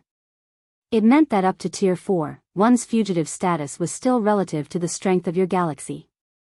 But, the moment you stepped into Tier 3, you would be the target of all Shield Cross-Star branches across the dimensional verse. It could be said that the moment Lionel stepped outside of this galaxy, he would be a free man. But, with how difficult it was to travel between galaxies, how could they believe that it would be a simple matter for Lionel to do so? And even then, where would he go? All this said, being Tier 4 was also equivalent to being among the most wanted of a galaxy. And, the amount of vitriol pointed Lionel's way spoke volumes about this. Lionel's palm shifted slightly, causing a beautifully crafted wooden spear to appear in his hand. It was carved of a deep black grain and it was continuous with its wooden blade. It was clear that the whole thing had been cut out of a single piece. Though Lionel hadn't said anything, his actions were clear as day for all to see. The laziness in his eyes seemed to vanish, his gait still steady as he walked toward the gates. And Neril frowned. He had felt that something was off about this matter from the very beginning. The fact that Lionel was able to enter such a world without an alert going off in the first place was ridiculous. Then there was the fact it took hours to get back to him that this Lionel was actually a Tier 4 fugitive. If the system was always so terribly slow, then how would they protect the people? It all smelt of someone trying to cover up and protect Lionel. But now that the truth was out, he couldn't just stand idly by, right? The wind pressure of the hovering ships pressed down, flattening the stretches of grass and causing the ponds of water to ripple wildly. Lionel's own hair danced about, its short strands giving him a sort of carefree air. "I'm quite disappointed in Shield Cross Stars." Lionel suddenly spoke. Despite not having the same amplifiers his enemy did, he still managed to cut through it all. His king's might didn't seem capable of being suppressed, even by volume. To accuse an innocent man without evidence, trial, or proper proceedings. Is this the so-called protector of the universe you all claim to be? Lionel decided that he might as well try to talk. But he couldn't take an approach that was too soft either. The holes in this charge against him were too numerous. He colluded with a variant invalid to attack his own planet? The very planet he was technically in line to potentially inherit? Then, when he was going to be punished for his actions, his grandfather, the ruler of said planet, still chose to step out to save him? From top to bottom, it made little sense. Just a little investigation would tell anyone this. So, Lionel knew that he couldn't take a casual stance with this. Anyone with half a brain would understand that there was something wrong. However, just in case, he still chose to say something. Visit Rietal. Me for extra chapters. Unsurprisingly, he didn't receive an answer. The younger man in Neril stood respectfully behind, raised up a hand before pointing 2 fingers forward. "Captain Snyder." And Neril spoke softly. However, a side glance from the younger man was all he needed to stop his words in their tracks. Sometimes, the truth wasn't what mattered. Neril's gaze narrowed.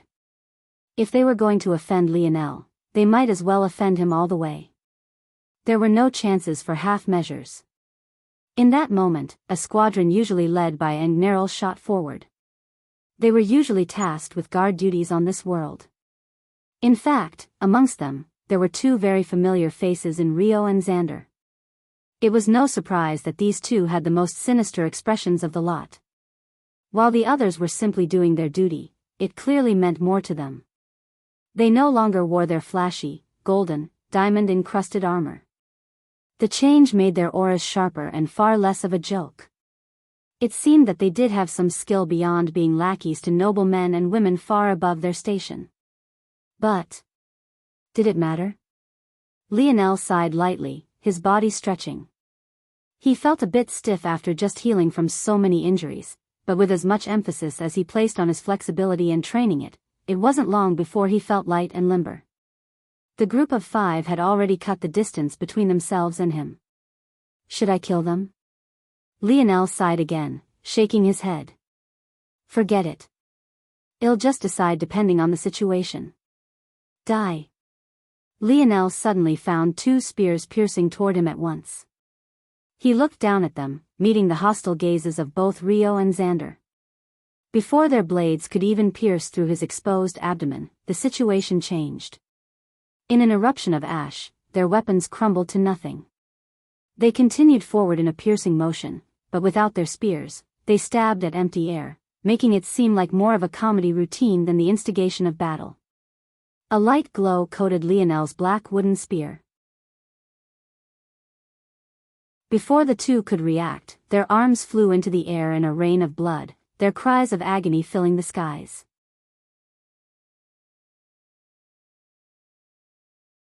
Chapter 943. Published at 13th of June 2022 4:04 and 52 seconds AM. Chapter 943. Pumping blood. If audio player doesn't work, press stop then play button again. Chapter 943. Pumping blood. Rio and Xander slid along the grass, gripping at their armless shoulders with the only hand they had left. Pain was etched across their faces, a mixture of surprise and horror hiding within. Lionel might have needed a few exchanges to defeat a usual Tier 4 existence since he wasn't using his sniper rifle. But, who asked Rio and Xander to use the exact weapon that was completely useless against him? Lionel swept a gaze over the 3 remaining members before checking the surroundings once again. It seemed that the guild house was quiet, almost too quiet. A part of that was because they hadn't allowed many people in to accommodate Anya to begin with. But, another part was likely that Shield Cross Stars had already warned them all to stay out of the way. I should get out of here as quickly as possible. I don't have the luxury of using this for training.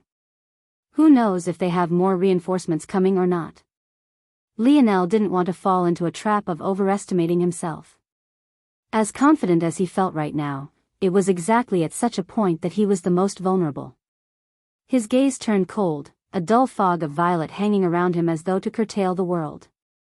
Lionel's steps shifted, a road of star force appearing in his path as he appeared amidst the 3 remaining warriors. Harmonic Spear. Lionel's sweeping spear left several afterimages in the air, making it difficult to tell just which trajectory was real and what was fake. The 3 warriors were immediately overwhelmed, blocking what they thought was real only to end up pushing their weapons through fake images. Before they could react, they found their bodies being torn into, Lionel's spear force slicing their flesh like a hot knife through butter. As expected of a tactical unit, they were so focused on being a part of a team that none of them got the chance to use their abilities before it was too late. Without a chance, they could only watch as their blood sprinkled upon the greenery, dyeing it crimson. Lionel's head suddenly tilted to the side, a whistling projectile streaking just by his head. In the distance, an archer's pupils constricted. He had been certain that Lionel wouldn't react in time. He had even shot the moment Lionel was most confident in his victory. And yet, Lionel seemed to swerve out of the way in a motion that was almost too natural. Lionel swept his spear toward his right hand, his left palm flipping over to reveal a sniper rifle. Before anyone could react, he fired. Bang! A look of horror froze on the archer's visage. Despite standing on a building over a kilometer away, there was no room for dodging. In the split second he hesitated, shocked that Lionel had actually dodged. He had already sealed his own fate. A line of gold tore through the skies, shooting through several discs of reflective gold before landing on its target. Though the range was too far for anyone to get a feel of just how bloody the end result was, a sinking feeling still sunk into the pits of their stomachs. Lionel put his sniper rifle away in a motion just as smooth as the one he had used to bring it out. He had figured that there were likely snipers casting a net around him, but they clearly had their own methods of concealing themselves even from Lionel's internal sight. In that case, he could only wait for them to expose themselves. The moment they did, they could consider their lives forfeit. Visit Readle.me for extra chapters. Lionel rose his now free palm, spreading out his fingers and arching them toward the ground. In that moment, the metallic leg sleeves of the 5 warriors groaning splintered into their numerous pieces, rising up into the air and circling around him. Lionel had realized that this piece of their uniform was actually extremely valuable. Not only did they use 5th-dimensional herb ore as a foundation, but each was constructed of an extra unique 5th-dimensional ore that he guessed must match the affinity of the officer that wore them. It was clear that the wealth of Shield Cross Stars was beyond Lionel's imagining to be capable of doing this. So, he had no qualms about taking advantage. Engnerl stood a half-step behind Captain Snyder with a solemn expression on his face. Was this the combat prowess someone at Tier 1 should have? Or was this the fearsomeness of crafters? As though to answer his question, little Tali appeared like a river of silver, floating around Lionel as though it had become some sort of enigmatic shawl. In the blink of an eye, all the metals were swallowed up by the metal spirit, causing its size to expand. All units, forward! Captain Snyder roared. The guild house grounds were suddenly flooded.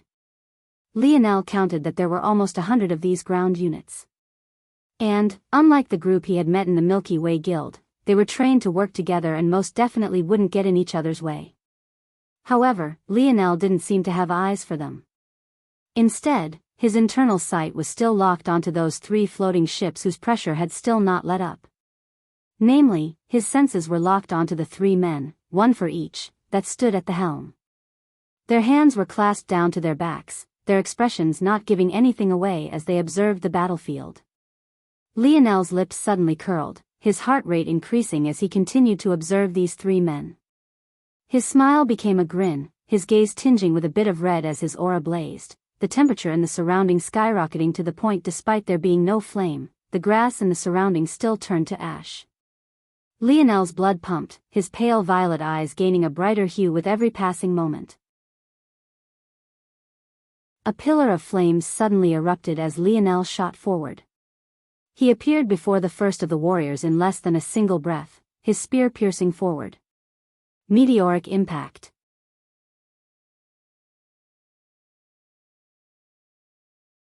Chapter 944.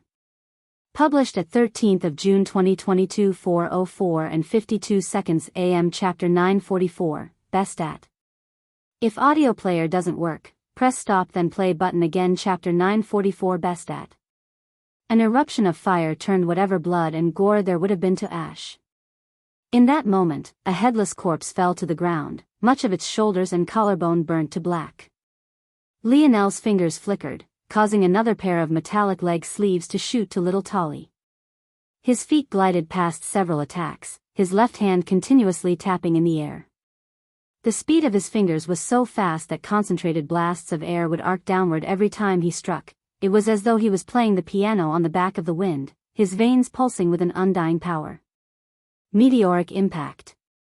Whenever Lionel got even a semblance of breathing room, the rhythmic tapping of his fingers would come to a halt and his spear would pierce out like a spiraling fire dragon, shaking the air and imploding the head of yet another warrior. Every time one died, another set of metallic leg sleeves would be added to little Tolly and the rhythmic tapping would grow faster and somehow more controlled and deliberate. The snapping of Lionel's fingers became so fast that the sound barrier began to shatter with every tap. The speed was even beyond what Lionel could casually reach within such a strong world. Lionel sidestepped, allowing a pike to pass between his ribcage and elbow. He swung his arm down, pinching the polearm onto his body and twisting. A resounding snap caught the warrior off guard. Before he could realize that Lionel had targeted a weak point in his weapon's craft to shatter it, an elbow glowing with bronze runes was already traveling toward his face. The sickening sound of shattering bone resounded through the already rowdy battlefield. Meteoric impact. Lionel's visage had entered a state of cold excitement. He was hardly thinking about his next action before he took it. He subconsciously felt that he didn't need to calculate things in a battle of this level. And the result was his entering a state of free-flowing where his spear domain lineage factor took charge. A blinding golden spear appeared on his forehead long before anyone realized what was happening. Then, without even considering the consequences, Lionel applied a spear technique to his elbow. Bang! The head of the warrior imploded. This time, the explosion was much less controlled as compared to what it usually was with Lionel's spear, resulting in a tail of wild blackish-red flame to jet outward for several meters, catching a wave of warriors off guard. They hurried their force to block, but the heat was excruciating, some of them even feeling their skin being boiled in real time. Unfortunately for them, Lionel instinctually took advantage of this as though a predator stalking prey. He appeared in their midst, his harmonic spear activating. He stood amidst the flames, allowing them to trickle across his exposed torso. Yet, it seemed to hardly affect him in the slightest. The confusion of fire, screams and countless spears covering the surroundings left the warriors at a loss for how to react. In the blink of an eye, half a dozen fell to Lionel's spear, never to rise again. Lionel released a roar that shook the skies, his hair and gaze slowly gaining a crimson hue to them. His flames only seemed to become more powerful with each passing moment. Now, every time his finger tapped at the air, a ring of fire would spread out from it, turning the lush greenery of the guild house into a land of black ash. In that moment, little Tolly finally rose high into the skies. Pile after pile of herb were falling to the ground. With just a single look, it was possible to see hundreds of kilograms of fifth-dimensional herb ore, an amount that was practically a fortune to anyone who wasn't a crafter. However, it was still continuing to pile. In just a few minutes, little Tolly had separated out the metallic leg sleeves to their fundamental components, effectively undoing all of the crafter's work. Just like that, several ores shaped into perfect javelins appeared. They looked like large needles, each 3 meters long and each being thicker toward their center and tapering out to their ends. Visit Rietal. Me for extra chapters. Infernal Cyclone. Lionel's spear began to spin in his hands. Every revolution it completed formed another wheel of fire that jetted out with his spear as the center. Some of these wheels of fire were vertical, some horizontal, some diagonal. They ravaged Lionel's surroundings so thoroughly that trenches dozens of meters deep were torn up. Scatter! One of the warriors roared. Lionel didn't pursue even as his infernal cyclone ravaged the warriors around him. Instead, his spear vanished, his right hand stretching out to his side. As though it had a mind of its own, one of the 6 javelins little Tolly had just completed fell into his palm, its aura completely changing as though Lionel was its one and only master. Lionel's stance shifted, his right foot rotating to the back and his left anchoring his front. Deep, semicircular lines followed the path of his saws, his back flexing and his chest expanding as he cocked the javelin back. However, what shocked those around him the most wasn't the fact he had completed several bronze-grade crafts while in the middle of battle, nor were they surprised that he had used their own equipment to do so, nor was it even that he dared to use such untested crafts with his life on the line. No, none of that was surprising. What shook them to the core was that his gaze had suddenly locked onto the ships floating in the air. The fiendish grin on Lionel's face only seemed to grow wilder, his muscles bulging to the point every individual fiber could be seen. He, Lionel Morales, was a decent sniper. He guessed that he was also all right at using the bow. But, if there was a form of marksmanship he was the absolute best at, it was most definitely throwing. Bang! Lionel's body shot out like a loaded spring. The sound of the javelin leaving his hand was no different from an iron ball leaving a cannon, even the earth beneath his feet shattered, sinking downward what was at least half a meter. The javelin drew a line through the skies, whistling wind and concentric circles of shattered air spiraling in its wake. Without anyone being able to react, it tore into the hull of the leftmost flying vessel before the world fell into silence. A moment later, chaos ensued.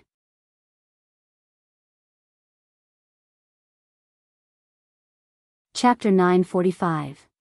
Published at 13th of June 2022 4:04 and 51 seconds AM. Chapter 945. Ablaze if audio player doesn't work. Press stop then play button again. Chapter 945. Ablaze the javelin tore through the hull of the leftmost ship as though a hot knife through butter. There wasn't an ounce of resistance and the hole it created wasn't even visible to the naked eye. It felt like nothing would happen for just a few moments and many almost sighed breaths of relief. As scary as Lionel was when he wielded a spear, whenever he became a marksman, it felt as though they were all standing in the presence of a demon overlord. It felt that no matter which of them he chose to lock onto, they would die without recourse.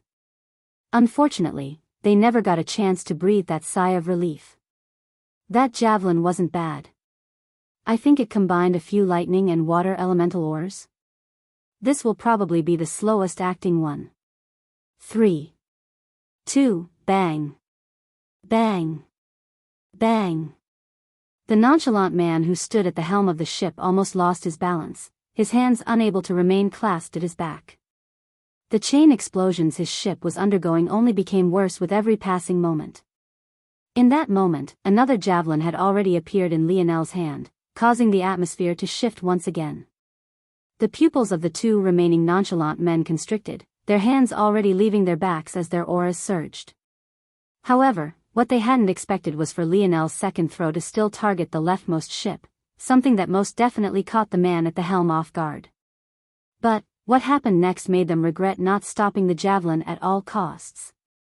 The ship suddenly swayed, its explosion sending it careening into the middle ship. It was as though the explosions were perfectly crafted by Lionel to result in this. There was nothing they could do to stop the chain result. The moment the left and middle ship collided, a spiraling implosion resounded, only for Lionel to throw out a third and fourth javelin that resulted in the both of them colliding with the rightmost. The explosions were so loud and endless that even the long-since evacuated residents could hear the commotion from hundreds of kilometers away. The skies sparked as though a network of fireworks had been let free. The clouds were singed black and ash rained down along with meteors of fiery metallic parts. Lionel stood amidst the destruction, his expression unmoved. From start to finish, a second archer hadn't dared to target him, probably for fear of ending up like their other comrade. For some reason, even when Lionel was the most distracted, it felt like his vice grip was still holding on to their necks. As for Lionel himself, he felt like lava was rushing through his veins. He knew that the battle was over now. He could just hop into the segmented cube and use its new functions to leave this place now that there was nothing that could immediately pursue him. But, he still longed for battle. In that moment before, he had almost aimed the javelins at the men standing on the helms despite knowing just how stupid that would have been. Lionel shook his head. Using dream sense, his raging battle intent was dulled as it split between over 1,000,000 minds. In an instant, he regained all his rationality, the slight red tinge of his violet hair and pupils vanishing. Little Tali descended, wrapping itself around Lionel's wrist. As for the remaining 2 javelins, Lionel stored them away before summoning the segmented cube. Lionel swept a gaze toward Igneril and Captain Snyder, causing both to tense up. "Boy!" A roar sounded from the wreckage. Lionel had never expected his javelins to kill those 3 men, and clearly they weren't feeling just a small bit pissed. Too bad he didn't have the intention of sticking around. Visit Rietal. Me for extra chapters. Maybe had they attacked with the original group, things might have become troublesome. But, since they had chosen to attack as though they were lofty and above everything else, they only had themselves to blame for the result. The segmented cube shifted, its numerous jigsaw-like puzzle pieces expanding and contracting until it reformed itself into a black ship made of the same pieces. This ship pulsed with blue lights, looking as though it might collapse at any moment. The crevices between the puzzle pieces were clearly visible. Though it gave it a beautiful, exotic sort of look, it was also difficult to tell whether the vessel would actually hold up. Lionel, though, felt that if he couldn't trust this ship, then there was no ship in the world worthy of his trust. Halt. Lionel cocked an eyebrow. Was he actually supposed to listen to that, or? Lionel shook his head, stepping into the ship. Soon, his vision was filled with a complex series of control. Puzzle pieces hovered in the air in odd patterns before surging toward Lionel, covering his fingers. In that moment, Lionel's nerves were fused with the ship. The only thing they didn't share was pain. It felt as though he had gained a whole new body. Just the sensory overload alone was enough to overwhelm a normal individual. Lionel shook his head. Even for him, it was hard to handle. After all, this ship was at a 6-dimensional standard. But, it was also ironically a perfect way to train his mind as well. Just riding this ship to come to the guild's world had helped his mind improve by a few hundred split minds. The ship shot into the skies with such speed it felt like it simply teleported into the stratosphere. It was then that a massive, dome-like force art activated. However, it might as well have been a thin sheet of paper. It broke into tiny shards of glass, sprinkling down over the world as it trembled. They had hardly registered what happened when Lionel had already vanished into the distance, traveling at speeds that were hard to fathom. A silence fell over the guild world. It felt as though they had just witnessed history. The name Lionel Morales was practically burned into their minds. And soon, it would set a wildfire ablaze across the galaxy.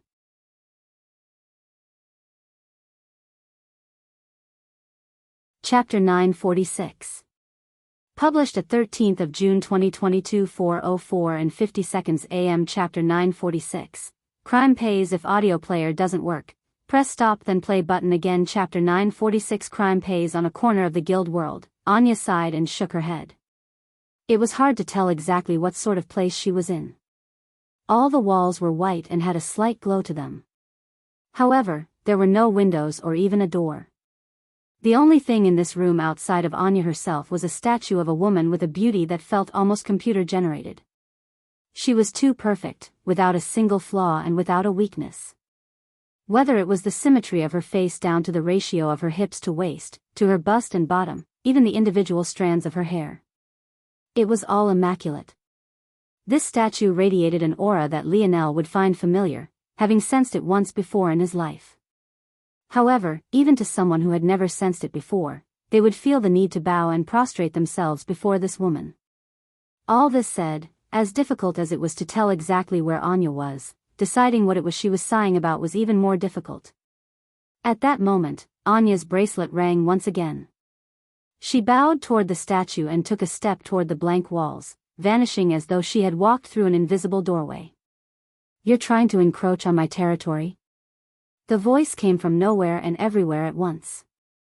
This time, Anya was in a simply decorated room without an ounce of anything special to it. It seemed like any other luxurious hotel room, except for the fact this wasn't a hotel at all. There is no such thing as encroachment when it comes to the word of the goddess. Anya replied lightly. "How sanctimonious of you. It might not be an encroachment to you, but if I see any of your disciples, they'll kill first and ask questions later." "Is there a need to be like this?" Anya asked with a sigh. "I'm getting tired of that loftier-than-thou tone. It would do you good to remember exactly what it is your goddess represents. No amount of pure light and white clothing can wash your stains away. I've already given you my warning. Don't test me." Anya shook her head. Earth has already entered the fifth dimension. Their fold of reality has already expanded past just their solar system and has consumed a dozen others. At this rate, they'll truly be on pace to swallow the whole galaxy by the time they are prepared to enter the seventh dimension. This piece of the pie isn't something any one person can swallow, and to try to do so is a foolish dream. Your attempts to monopolize these gains for yourself will end horribly for you. There is a harmony that must be achieved. All Anya received in return was a sneer she could practically hear through the phone. "You make stealing the territory of another sound so noble. People like you disgust me the most." The person didn't wait for Anya's response and simply ended the call. They had already given their warning, they didn't have the patience to say anything more. The longer they spoke with this Anya, the more they wanted to watch her head implode like a hammered watermelon. Anya shook her head once again and sighed. Lionel took deep breaths, beads of sweat falling down his brow. Much of this was from the difficulty of controlling the ship, but another large part was rooted in the fact he had entered that battle with just 30% of his stamina remaining. He had avoided using mage arts as a result for fear that he would be sucked dry before he could actually do anything. But, this isn't bad too. We made a nice little profit. Lionel grinned. Visit Rietal. Me for extra chapters. Lionel thought of the herb ore he had gained. He had only taken the metallic leg sleeves of about 60 or so warriors of shield cross stars, yet he had gotten over 1,000 kilograms of fifth-dimensional herb ore out of it. It seemed that crime really did pay. Lionel had half a mind to target the shield cross stars offices so that he could build up the wealth he was lacking. But, in the end, he decided against this.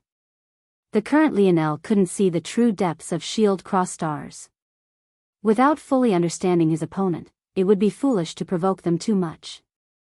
At the same time, Anya's warning still lingered in his mind, making him realize that cornering this galaxy wouldn't be nearly as easy as he thought it would be. In that case, he had to change his plans. He still needed resources and information, but how he would use them would have to change. "I should also return to Earth since that's where the boys are. It's about time we regroup and make some moves." Lionel weighed his options and decided to put his other thoughts aside. He would return to Earth first, gather everyone up, then move forward. The chess pieces on the board were moving too fast. Lionel wasn't even at the point where he could see the whole board to begin with, but he was already being overwhelmed by a small corner of it. No, I can't return to Earth empty-handed. Also, the Milky Way Guild has yet to properly suffer for their actions. At that moment, a talisman lit up within Lionel's spatial ring. At first he was stunned before his mouth spread into a wild grin. Your timing couldn't be any better, Elther. Lionel's mind raced as it quickly memorized the information Elther was sending to him. A list of disaster planets, branches, and stores the Milky Way Guild owned were all systematically organized by Lionel.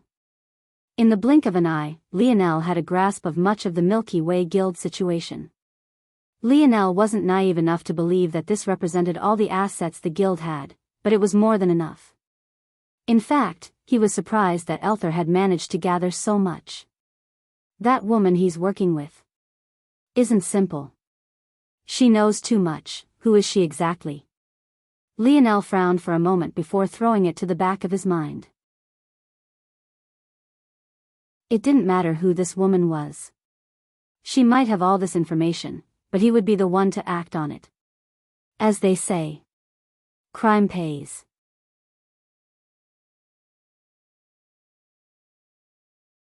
Chapter 947. Chapter 947, Elder Lumine. In a particular room within the guild house, several elders could be found shaking their heads. Among them, there were the elders who had just given Lionel his certification and Isoltine. But, at the moment, Isoltine was like a mama bear who had just witnessed her cub's tail being stepped on. Is this really what we're doing? You can just blatantly target one of our own now? Isol, that's Shield Cross, I don't care who it was. Isoltine snapped. So anyone can just accuse our crafters as they please and then target them as long as their fist is large enough? Did you all forget that the guild has numerous branches just like Shield Cross Stars does? Why do we have to fear them? The lips of the elders twitched. Come on, Isol, you know we don't have the firepower to go against them. Plus, we have a symbiotic relationship. Oh, so you remember that too? How could they finish their fancy little uniforms without us? If we put our foot down and refused to craft any more for them, what do you think would happen? On top of that, when has a crafter ever feared someone with power? We could have destroyed that whole fleet with a press of a button, but you bumbling buffoons didn't even let me go help little Lionel. Visit. For a better user experience, did you not see? They brought 3 enforcers with them. 3. Had you gone out, how long do you think you would have lasted? If you're a coward, just say so. Isoltine sneered. The elders looked toward one another at a loss for words. She was acting like Lionel was her grandson when they had known each other for all of one day. They couldn't even reason with her. And, to make matters worse, we agree with Isoltine. It's one thing if Lionel wasn't already one of us, but not only is he also has our branch's emblem. Because you all forced us to wait for the guild head's approval, for all we know, his heart might have grown cold toward us. This guild branch was just one of many not only in the dimensional verse, but of the Milky Way as well. There were dozens of branches across just this galaxy alone. They didn't particularly care about branches of other galaxies, but they were in constant competition with branches that called this place home alongside them. The addition of Lionel would have been a great help to them, even setting Isoltine's clear overprotection aside.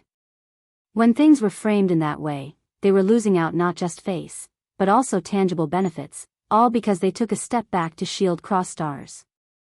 The elders that hadn't participated in Lionel's certification suddenly had ugly expressions. They had all seen how Lionel took just a few minutes to complete 6 bronze-grade crafts. Granted, those materials had already been processed, but if they used that as an excuse they would really lose all face. What's all this commotion about? What the hell happened to my gardens? The latest _AP_SODIs are on the website. An old man who seemed to have a foot in the grave but the mouth of a belligerent teenager strolled in. Despite his frail frame, his presence seemed to command the room. If Lionel had been there, it would have only taken him a moment to realize that this old man was a quasi-6-dimensional existence. Guild head. The elders respectfully greeted before Isoltine, as spitefully as she could, recounted the events. As he listened, the expression of the guild head only became darker and darker. Shield Cross Stars has a lot of nerve. The near growl of the old man made those who realized the complexity of the situation nearly faint. They all knew that the old man treated Isoltine like his own daughter and had for years. He was too easily influenced by her emotions. If she felt wronged, then he would seek out vengeance for this wrong. The issue was that there were still dozens of other branches. They couldn't speak for all of them. In fact, there were most definitely many among those branches that would purposely stand in opposition to them just so they would lose out on a talent like Lionel. The more this blew up, the more disadvantageous it would become to them, especially if they took too hard of a stance. Doing such a thing would give their enemies license to counter. The latest _AP_SODIs are on the website. Don't worry, little Isol, our Golden Path branch isn't made up of pushovers. At that moment, an older man who sat in a corner to himself, not having participated until just now, suddenly cleared his throat. Seeing him finally about to do something, the others sighed in relief. Isoltine and Jakriak, the guild head, were like two, highly combustible, bundles of TNT. This older man, though without their status, had always been the voice of reason. Elder Lumine, please advise.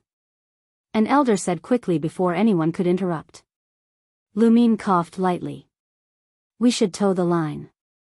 Going directly against Shield Cross Stars is inadvisable, but this doesn't mean that the only other option is to be in lockstep with them. Hold a ceremony to induct Lionel as one of our own. His name should appear amongst our crafters and as a member of our Golden Path branch.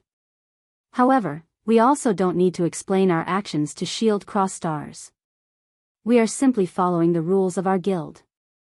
We allow people in based on skill, not their criminal record. This way, Lionel will know where we stand and Shield Cross Stars also won't go too far. If they try to upgrade him to a Tier 3 fugitive now, this matter might blow up in their faces. Visit. For a better user experience, at the same time, this will give Lionel free access to enter any of our guild branches without issue. If he's as smart as I believe he is, he will know what kind of opportunity that is and he will take advantage. If he plays this well, then the other branches will have no choice but to stand on our side whether they want to or not. Once he finished saying these words, Elder Lumine returned to his nap, leaving the other elders gazing toward one another. Important note, author down, if my wrists had eyes, they'd be crying right now. I must have tweaked it sometime yesterday and not writing feels like I'm being pricked 1,000 needles. There'll only be one more chapter today as a result, I'm hoping it'll be better tomorrow. It doesn't seem like too bad of an injury.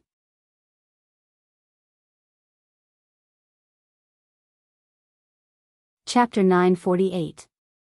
Chapter 948. Another mad Lionel sat within his large pool of cleansing waters, allowing the segmented cube to drift in the depths of space. After reaching the 6th dimension, the size of the segmented cube inside versus outside had shifted once again. It used to be 10 meters in diameter whenever someone was inside during the first phase, then it went to 5 meters during the second phase, and now, having entered the 4th phase, it was the size of a palm even when Lionel was within it. This size made many things very convenient. The current Lionel was just taking a small rest, allowing his stamina to recover before he continued on with his journey. But, it was then that something surprising happened. Lionel's palm flipped over to reveal a particular badge. This was none other than the certification badge Lionel had been given by the guild. It was a nice and heavy metal construction and weighed about 2 or 3 kilograms despite its small size. Earlier, Lionel had been disappointed because it lacked the spirituality a true certification badge should have. Lionel had seen a true, complete badge before when he had a crafting battle with Jack Bianala, so he could tell the difference. He had been fully aware that his badge was nothing more than a hunk of metal, until now. Lionel's brows arched in pleasant surprise before he suddenly understood something. Lionel grinned. So that's how it is. The latest _AP_SODIs are on the website. Lionel wasn't a fool, he immediately understood some things. It seemed that he hadn't been abandoned by the guild. It seemed that he had underestimated just how far a positive attitude could bring him. He hadn't thought that just a few casual words and actions would help the guild to take his side in this matter. He was aware that his father didn't like the Force Crafting Guild very much, but this was just a branch to begin with. Was there a need to make enemies out of them when, in all likelihood, they were no part of whatever had enraged his dad? This is a good opportunity, indeed. Lionel's gaze flashed. It took him no more than a split moment to understand Elder Lumen's intentions. This makes a lot of things easier. Lionel shot up, a surge of water following him as he landed outside of the pool. Little Tolly wrapped around his wrist on instinct, seemingly sensing that excitement was afoot. Lionel grinned. It's about time you enter the fifth dimension too, little guy. Bloop visit. For the best no_vel_read_ng experience, Lionel did a quick check to ensure that little Blackstar was progressing well before shooting out. The segmented cube morphed into its vessel form and Lionel tore a path through space. Disaster worlds were the foundation for sayings like opportunity came with danger. Though they came with the highest death rates, they were also the worlds that often had the most resources. Of course, a part of this was because there weren't humans around to constantly dig up their treasures. After all, the environment wasn't exactly conducive to such a thing. But another part was the volatile concentration of force leading to the birth of particular ores, and in some rare cases, even some force herbs, that would be difficult to find elsewhere. Most of the disaster worlds the Milky Way Guild controlled were just one star. This rating meant that one would need to be at the quasi-fifth dimension to survive. Planet Vincero had a 2-star disaster rating, meaning a quasi-6th-dimensional existence would be needed to travel freely about it. Unfortunately for the Milky Way Guild, Lionel had no interest in 1-star disaster worlds. Of course, this wasn't because they couldn't have great resources, it was rather because he was aiming high to begin with. He wasn't a fool. He didn't believe that the Milky Way Guild didn't have a method of protecting their assets. Whether he could get away with sneaking onto their planets was unknown. But, if he was going to get caught, wouldn't it be best to catch them off guard with a world that was more important to them? It took a few days, but Lionel finally made it to the solar system of his target world. Even from so far away, he could feel the volatile surges. And, even though he had come prepared, even now, if it wasn't for the difference in size, he would have a hard time telling which was the planet and which was its sun. Visit. For the best no_vel_read_ng experience, Planet Solara. It was ranked in the top 3 among 2-star disaster worlds in the Milky Way. And it was a title that Lionel felt it had earned without even stepping foot onto it. Rather than having blue oceans, plain Solara had depths of magma and lava covering its surface. Rather than stretches of green and brown land, it had relatively cooled pieces of floating obsidian that took the place of Earth. Every once in a while, long arcs of explosive molten rock surged into the world's atmosphere looking no different from solar flares. The planet was so bright that it was almost as difficult to look at as compared to any star. One would think, then, that the greatest danger of planet Solara was in its heat, but this wasn't the case at all.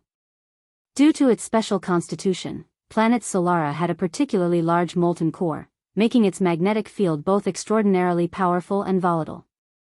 The good news was that planet Solara was uniquely equipped to block radiation from its own star despite being so close to it. The bad news, though, was that planet Solara was also uniquely equipped to produce its own radiation, making staying on this disaster world for extended periods of time a death wish even for quasi-6-dimensional existences. However, despite knowing all of this, Lionel saw this planet like a shimmering gem. He had learned to use his king's might to create powerful mage arts, and he had long since thought of using this same comprehension to perfect his 4 seasons realm. Visit. For the best no_vel_read_ng experience, if he traveled to the core of this world, what natural force arts would he find? And how powerful would his universal force become if he used them as the framework to amplify his 4 seasons realm? This wasn't just a bid for resources. Lionel was going to flip the whole dimensional verse on its head.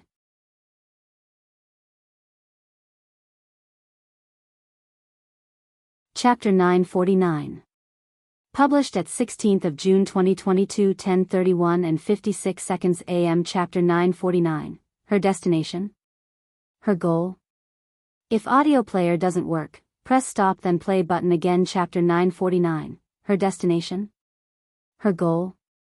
Planet Luxnix entered an odd state. Regardless of their status, the capture of a main bloodline member of an opposing family would always be a serious matter. And yet, the Luxnix family had done so without hesitation and without warning. It was clear that of all the things the Luxnix family was, pushovers was not among them. Asen's true state wasn't as fierce as the Luxnix family's state, though. He couldn't be said to be comfortable, but at the very least, his life wasn't on the line. He sat on the floor of a relatively clean cell, his hands and feet bound by chains. There was a single metallic toilet to the side and the empty tray in front of him had likely previously held food. Still, though he hadn't been roughed up, for a nobleman this sort of treatment might as well have been the worst of torture, this was only especially so for Asen. He couldn't see any pretty women. He couldn't eat the food he loved. He couldn't even have alcohol. It was inhumane. At that moment, there was a shuffle and large, clanking doors and grinding gears sounded. After a dull boom, the sound of footsteps echoed in a leisurely cadence. It was as though the person wanted Asen to stay in suspense for as long as possible. "It's you." When Asen finally laid eyes on this person, his heart couldn't help but tremble. In a lot of ways, he felt that seeing this person hit him harder than even being in the presence of a feather star warrior. The fact that this person was here let Asen know that there was no way this matter would end simply. The young man stood there with an indifferent expression on his face, his visage seemingly having been handcrafted by a god. He had exceptionally fair skin without a single flaw, his jawline was gentle, but strong, and he seemed to radiate a dim golden light just with his presence alone. Gold hair flowed down the young man's shoulders down to the small of his back, equally golden eyes matching it in luster and brilliance. His body was wrapped in pristine, blemishless, white robes, a single golden belt of delicately sculpted feathers wrapping around his waist. As ignorant as Asen was about a lot of things, there were certain matters that even he wouldn't be in the dark about. One was the feather star warrior. He would immediately recognize one of them so long as they were wearing their uniforms without fail, even if he was in a state of lethargy like he had been previously. Another was the heir of the Luxnix family, the sole heir, a man without match or competition, Miguel Luxnix. And it was this exact young man who happened to be standing before his cell right this moment. Unlike the Viola family which was still deciding on its own heir, Miguel had already claimed his position long ago. In this respect, he was without match or equal. Despite being several decades younger than Richard and Asen's brother, Miguel was already at the quasi-sixth-dimensional level. He might very well be capable of breaking through at any moment. The difference was like night and day. Miguel observed Asen in silence for a long while. The pressure of his gaze fell on Asen in waves, he couldn't help but tremble, his teeth chattering and his limbs turning cold. He found that just breathing alone was difficult beneath this man's presence. Without a word, Miguel turned and left. Asen almost wanted to scream in frustration. Shouldn't he have at least said something? Done something? However, despite feeling so frustrated, Asen didn't dare to scream out, fearing that Miguel would come out. Miguel, though, didn't spare Asen a thought.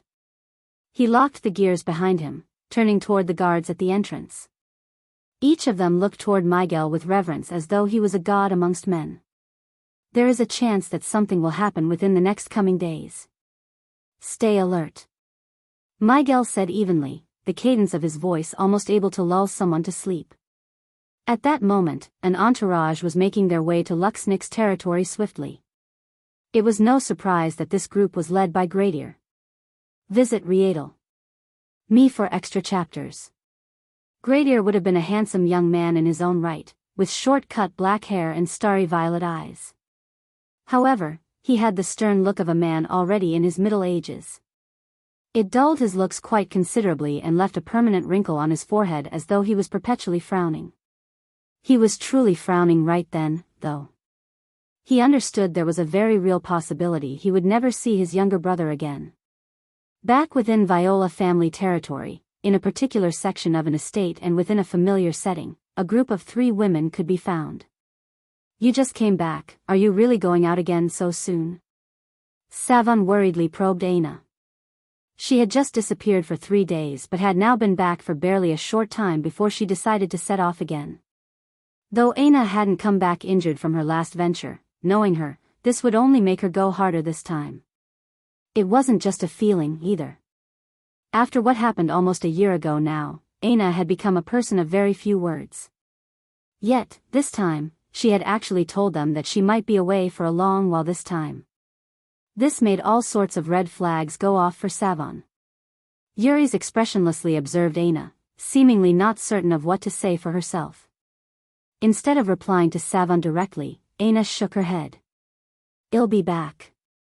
With that, she vanished into the shadows, her control over her Abyss Panther bloodline becoming no different from breathing to her. In her mind, she went over her orders again and again, her gaze narrowing as a tinge of red took hold of her. She knew it was practically suicidal, but she still chose to do it without hesitation. Her destination? The Luxnix family dungeons. Her goal? Get caught trying to save Asen and somehow manage to escape.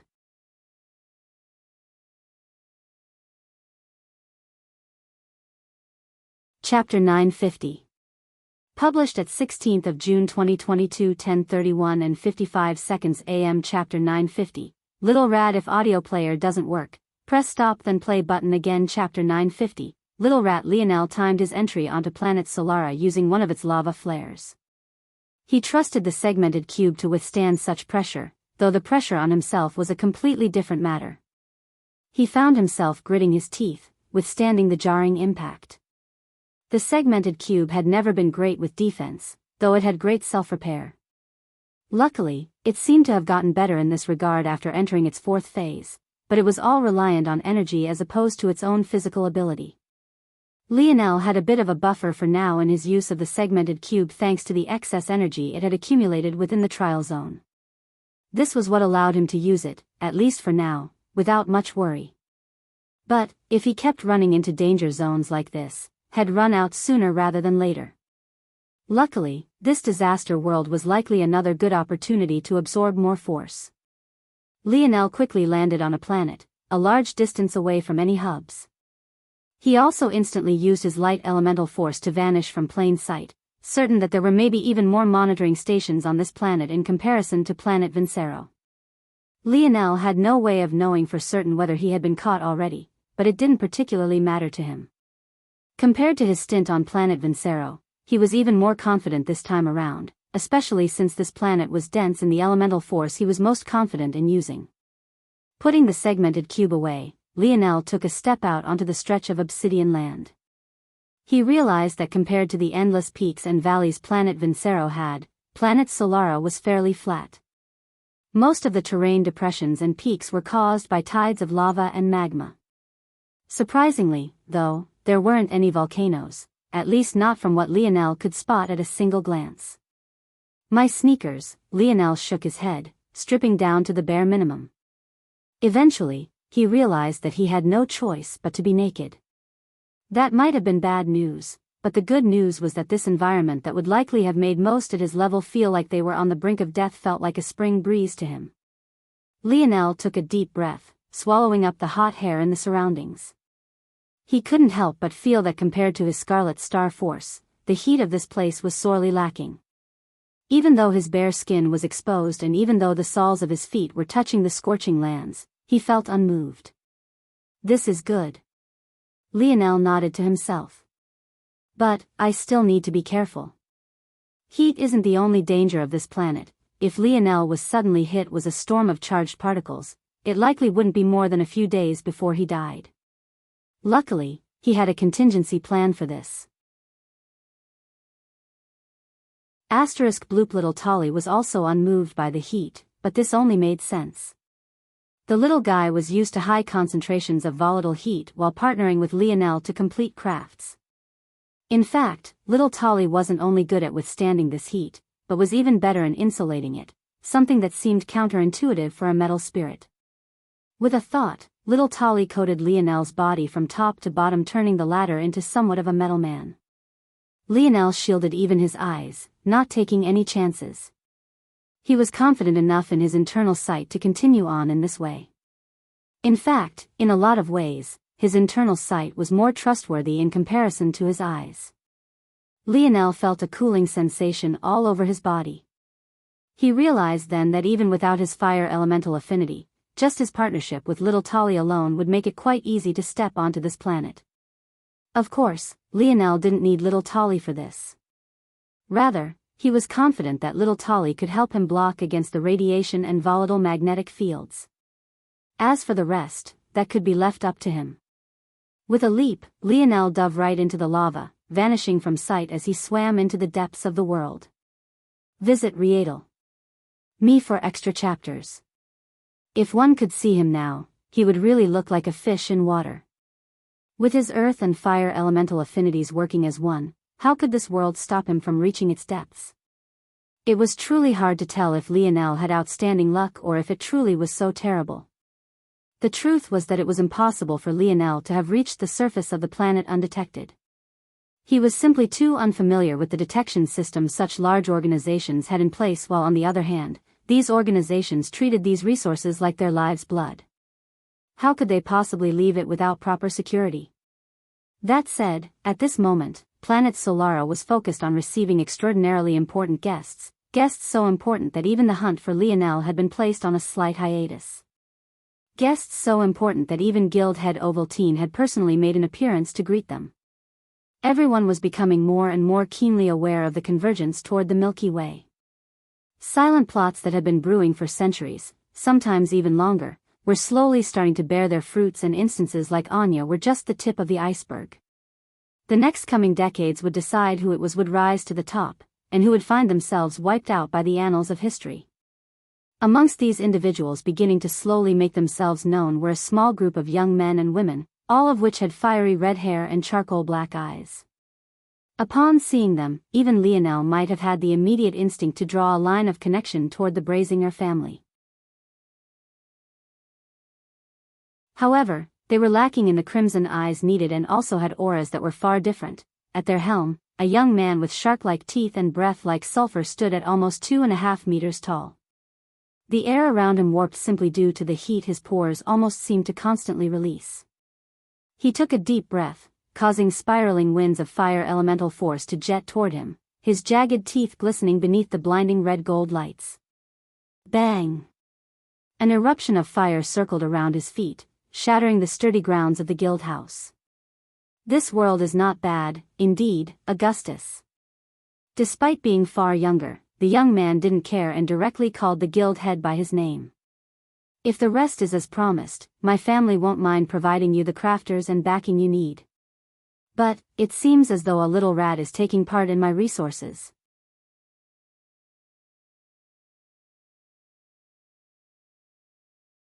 Chapter 951. Published at 16th of June 2022 10:31 and 55 seconds AM. Chapter 951. 12 If audio player doesn't work, press stop then play button again. Chapter 951. 12 Augustus Ovaltine. One would have thought that he was a man of grand stature, the kind of man who could cause waves throughout an entire galaxy with nothing but a single word, the kind of man who would have an aura that made such a thing clear. However, while it was indeed true that he could flip the Milky Way on its head with a single thought, the rest wasn't true. In fact, he was very easily overshadowed by a few overbearing youths and seemed to be unmoved by it all. Even worse than that, causing chaos in the Milky Way might not even be so easy for him any longer, as the hidden undercurrents of this galaxy only became more and more pronounced. The man himself looked like a calm scholar. He wasn't stoic, and instead had an even smile on his face that made him seem warm and inviting. At the same time, though he wasn't short, he wasn't tall either, being under 6 feet tall. There didn't seem to be anything imposing about him in the slightest. He didn't even seem to care when this youth called him by his first name. This realization might have been shocking to many. The very man whose decisions even his own children feared actually appeared like this. But, it was maybe those who could hide their thoughts so thoroughly that were the most fearsome. If you and your friends would like to take this as a hunt for sport, I don't mind. Consider planet Solara your own grounds for as long as you're here. However, we can also deal with this for you so that your training is more free and unrestrained. The choice is yours. Augustus' voice was quite even and measured. He neither spoke too loudly nor softly. And, despite his ingratiating smile, his words had some backbone to them. It seemed that he was very much used to towing the line between servile and overbearing. The tall, shark-toothed youth thought for a moment before shaking his head. He looked toward the other youths that were by his side, but all of them had on an expression that said they didn't want to be disturbed. They had been the silently brewing undercurrent for too long. They didn't want to be restricted by anything any longer. It doesn't make much of a difference. Well, go ourselves. All right. Augustus nodded. The youths didn't seem to need much more than this and instantly shot out of the rest location, each of them using their own methods to deal with the heat. Very soon, there was no one left but Augustus and his attendants. Pull up what the scanners picked up. August spoke after they disappeared. Like an organized machine, the attendants began to move about. Soon, Augustus had several floating screens before him. How clever. The images were all too obstructed to get a proper view. Though they had still managed to catch Lionel, because he had ridden a solar flare in, there was no clear image of him. But the time the images cleared, Lionel had activated refractive light, causing him to vanish. About the only things they knew were where Lionel landed and the initial direction he went in. Guild Head, there are large movements nearing the core of the planet. It is likely that this individual has that as their target destination. Augustus nodded, his light smile not fading. Send out a few elite troops adept at concealment. Don't let anything happen to those youths. I don't want a single hair on their heads harmed. Yes. Guild Head. Visit Rietal. Me for extra chapters. Augustus directly ignored the choice of those youth. In fact, he continued to monitor the situation, fully prepared to act personally should the situation warrant it. These youths were his key to reaching the next level. All of these petty squabbles and this internal conflict were nothing but pebbles in his way. He had been planning for too long to give up his piece of the pie. All these mysterious factions that were suddenly popping up within the guild he had built up with his own blood, sweat and tears. He would destroy them all one by one. Lionel wasn't aware that he had long since been discovered. But, as he had already decided previously, it hardly mattered to him. He had already come here prepared to be hunted. A disaster world provided a unique opportunity. Unlike a regular planet, even if they were aware that someone was invading, it wasn't necessarily a simple task to do anything. At the same time, though, Lionel was aware that the closer he got to the core of this planet, the smaller the search radius would become, especially if they were already monitoring him. So, he still had to have some urgency in his movements. Lionel, who had been speeding through the curtains of lava like a bullet, suddenly came to a grinding halt. Herace the First. In this world, Lionel didn't even need to rely on the dictionary to find or deposits. His own affinities and sensitivities were enough, especially after entering the fifth dimension. He could sense things from hundreds of kilometers away as long as he focused, and that was only amplified in this world. This wasn't the first or deposit Lionel had come across, but it was the first that was worth his time because it was the first with a large store of fifth-dimensional ores.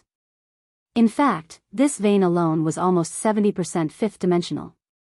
If the Milky Way Guild found this deposit, it would most definitely be a hassle. Not only would they need to establish a safe route to get to it, but they would then need miners who were strong and sturdy enough to both deal with the pressure at this depth and the ridiculous heat. As though that wasn't bad enough, digging up such ores came with dangers in their own right. Who knew when you would run into a fuel type or that would implode in your face and take half your body with it? But for Lionel, 12 minutes?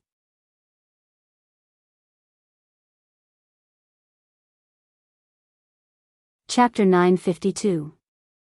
Published at 16th of June 2022 10:31 and 54 seconds AM. Chapter 952. Rich if audio player doesn't work. Press stop then play button again. Chapter 952. Rich little Tolly replied to Lionel's commands almost instantaneously. In one moment, Lionel was covered in a thin skin of silver. In the next, his hands had grown to over 3 meters in size from the base of his palm to the tip of his fingers. If one looked closely, it would even be possible to see Lionel's real hands moving about quickly, their fingers controlling little Tolly's every action.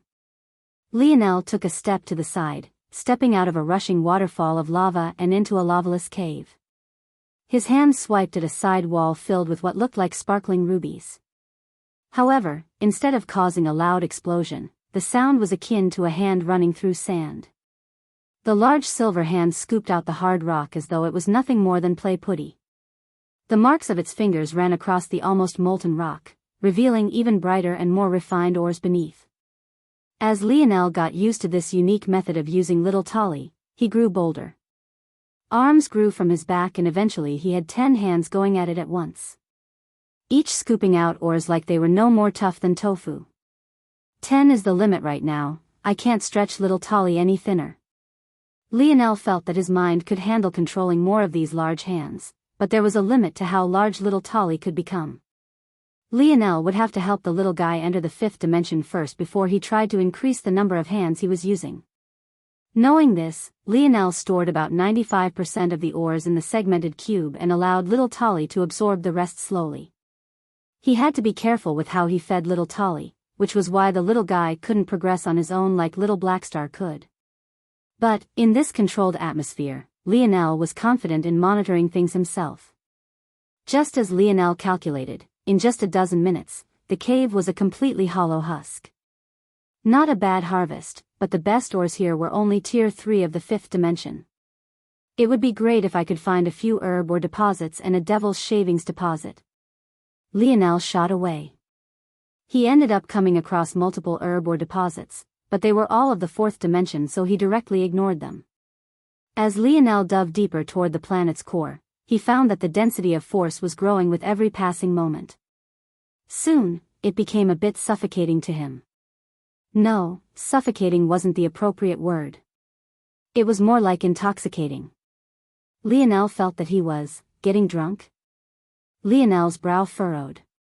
He knew that just because something was benign in small quantities didn't mean that it would always be so in great quantities or concentrations. People could even overdose on water and become high off of oxygen. It wasn't a large leap to say that this could happen with force as well. I've been passively practicing dimensional cleanse all this time, but it seems like that might be dangerous here. At least it might be dangerous if I continue like this. Let's adjust some things. Lionel was able to use his split minds to passively practice all the time. Thanks to this, he was already close to firmly stepping into Tier 1 after just a few weeks. But, it seemed that the combination of his affinity for this place and the concentration of the force had left him with too much abundance, an abundance his mind couldn't quite keep up with. Interesting. Oh.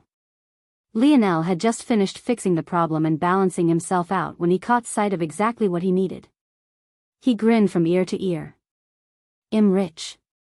Lionel shot forward, spiraling through the sea of lava. He made it to his target destination in just a few seconds. Bursting through another curtain of lava, dripping with red gold, his grin was almost visible beneath little Tolly's skin of silver. Visit Rietal. Me for extra chapters. Soon, 10 massive hands appeared again, sweeping through the ore vein with impunity. Kilogram after kilogram of herb ore found its way into Lionel's pockets, his heart fluttering with the emotions of a nouveau riche. He had finally found his first 5th dimensional herb ore deposit, and from his calculations, there was at least 1,000 kilograms of it here. It made his gains from his battle with Shield Cross Stars look like child's play. It hardly took Lionel 5 minutes to clear it all out. After that, the deeper he went, the more frequent the deposits became. It was clear that the more dangerous the environment got, the less likely the Milky Way Guild would have sent people so far. However, Lionel did find one thing curious. Even at the more manageable mines, he had yet to run across anyone. On planet Vincero, he had had to skirt around several miners to avoid trouble, but he hadn't sensed a single soul in this place. Lionel didn't believe that it was because this planet was so much more dangerous. There would still be at least someone regardless of the danger. There had to be a different reason. Is a dangerous event coming soon?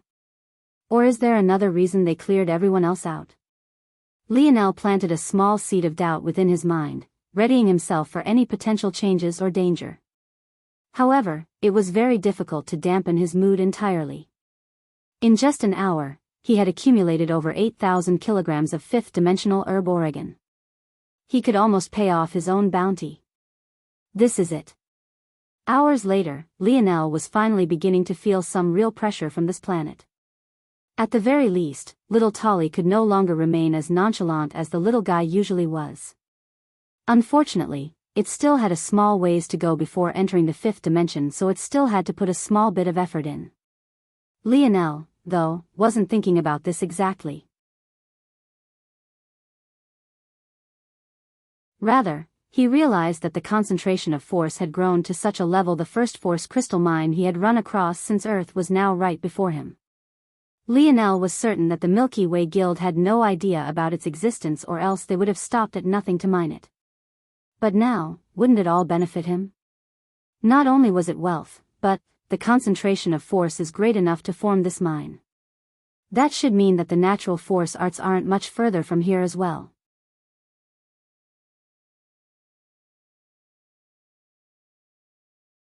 Chapter 953. Published at 16th of June 2022, 10:31 and 53 seconds AM. Chapter 953.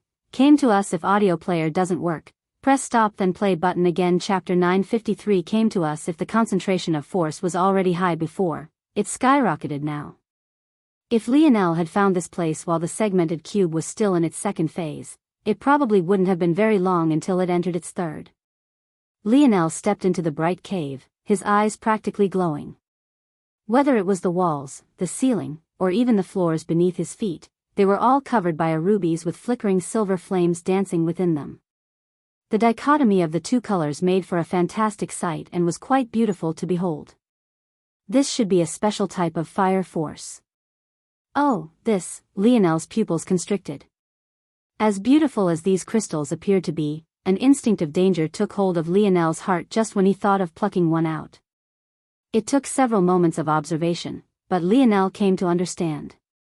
This fire force is dangerous, for Lionel, who had the Scarlet Star Force as a ticking time bomb within his body. To actually say something like this wouldn't be just a small bit shocking.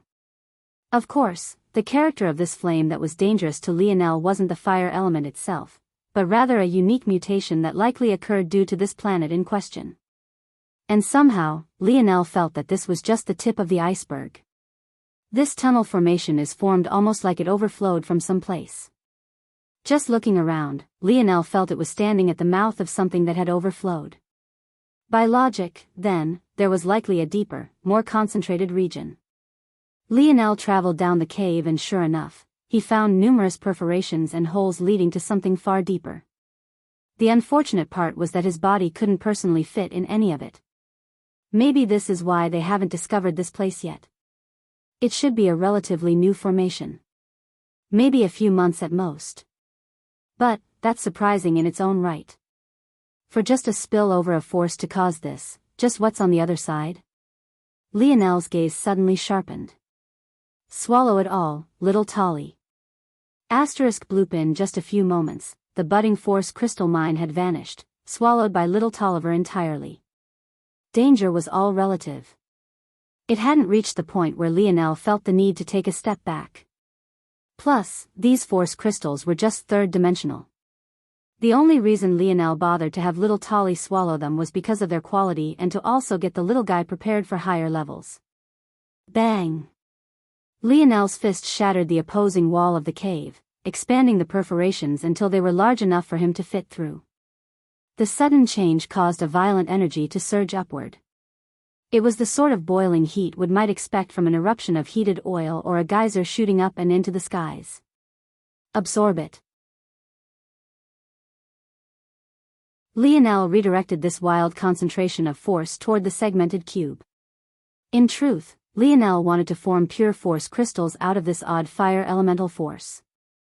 He had a feeling that this unique fire force might be the root to a powerful change within himself. His thoughts toward improving his snow star owl lineage factor had opened up another door for him. He had the greatest fire elemental affinity one could possibly have. Not only did he control the number one source of fire in the universe, but he also had it in the form of an innate node, the purest form it could appear as. With such an affinity, why was he constantly constraining himself to using normal fire force? Even if he couldn't control his Scarlet Star force just yet, weren't there powerful fire forces he could control? Visit Rietal. Me for extra chapters. And this one happened to catch his attention.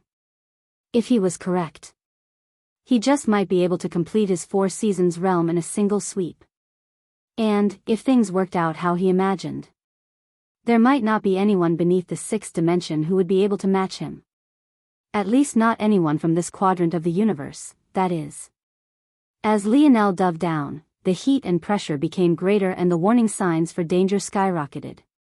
But, he pushed through, slicing through it all like a hot knife through butter. On one hand, little Tolly split apart the rocks and ores that blocked their way. On the other, the segmented cubes sucked up the high concentrations of force in their surroundings. To Lionel's shock, even this amount of force wasn't enough to form even a single pure force crystal. To put matters into perspective, the amount of force Lionel had just passed by was enough to implode his body 1,000 times over. Yet, according to the segmented cube, he wasn't even a single % toward forming a pure force crystal. Lionel's gaze suddenly sharpened. He had been traveling for hours, his speed never letting up even as the heat became more and more scalding. In that moment, he broke through a barrier, only to find himself falling through a suffocatingly hot fog of air. Lionel felt as though he had entered a completely different world. All around, waterfalls of molten rock fell from on high. But, what was baffling was that some of them seemed to be running in reverse as though they couldn't tell which way was up and which was down. This led to the odd scene of 2 waterfalls clashing together and yet being completely unable to eliminate the other. Instead, thin pools of hovering lava hung in the air where these waterfalls met, drawing a thin line that divided this odd world between a flip of up and down. The core? In the center of it all, what could only be described as a miniature sun stood, rolling with reds, golds and silvers hues. The thin pools of lava formed a disk around it, unwilling to approach too closely. Deep within this miniature suns, complex runes of all kinds floated, pulsing with an undeniable power. This is it, oh? It looks like the little rat came to us. The sudden voice caused Lionel to blink several times.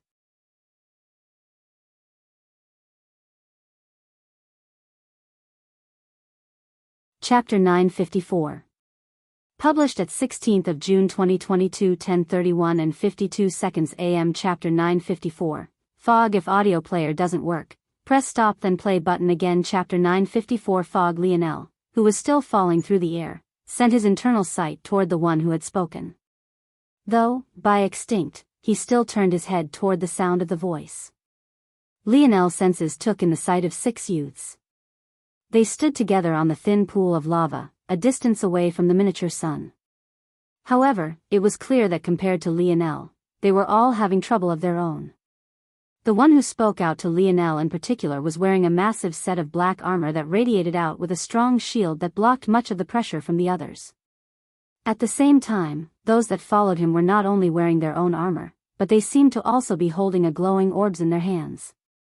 Those are force vessels. Force vessels were essentially artificial force crystals. They started off empty and had to be filled. And, even when they were filled, they didn't have the purity of true force crystals, let alone pure force crystals. That said, in some places, they were used as a replacement currency for herb Oregon. But, these places were usually close-knit groups like families or organizations that specialized in particular forces that would benefit from a particular force vessel. It didn't seem that these youths were using their force vessels to accumulate wealth, though. Rather, it seemed that they were absorbing the pure force the miniature star was giving off. This force was so pure that it was just a single step from the 6th dimension. Lionel felt he didn't have enough information to guess what they were doing. But, he believed it likely had to do with their training. He flipped through the air, eventually nimbly landing on his feet. Then, he did something the youths could have never expected. He ignored them. The shark-toothed youth was at a loss for words when he saw Lionel look away from them, focusing his attention on the core of the world. Just as he was stunned, he finally put aside his sneer and truly observed Lionel. In that split moment of shock before his inevitable rage set in, he was stunned. Metal spirit? This close, there was no way he wouldn't be able to tell what it was that coated Lionel's body.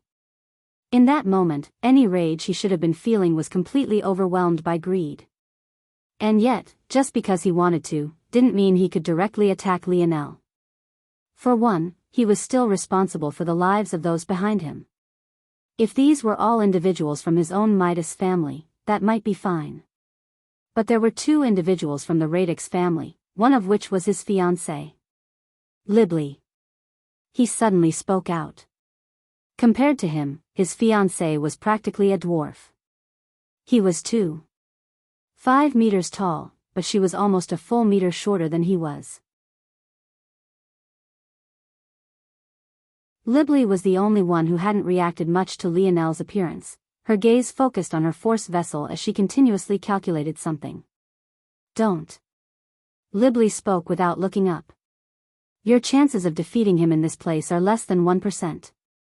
Your chances of taking his metal spirit in this place, even if you do so, is less than 1% of that probability.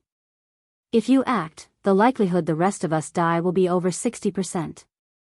Libli's fiancé, Dinmo, almost reached out and picked her up by her scrawny little neck when he heard these words. But, all he received was a slight glance from Libli before he felt his entire body go limp. Dinmo gnashed his shark teeth together, sulfur billowing out from his lips. Sometimes he really wanted to tear this fiancée of his from limb to limb. Of course, Libli was an absolute gorgeous beauty despite her petite stature. She fell just a single step behind the likes of Anya and Aina while also having her own unique air. But, Dinmo didn't seem to care about this at all. As far as he was concerned, he was only marrying this annoying woman because his family said so. He didn't care for beauty as much as another man might. He was only worried about growing as strong as possible, and now this woman was standing in the way of him doing exactly that. Visit Riedel. Me for extra chapters. A metal spirit wasn't just a crafting familiar. It was far more than that.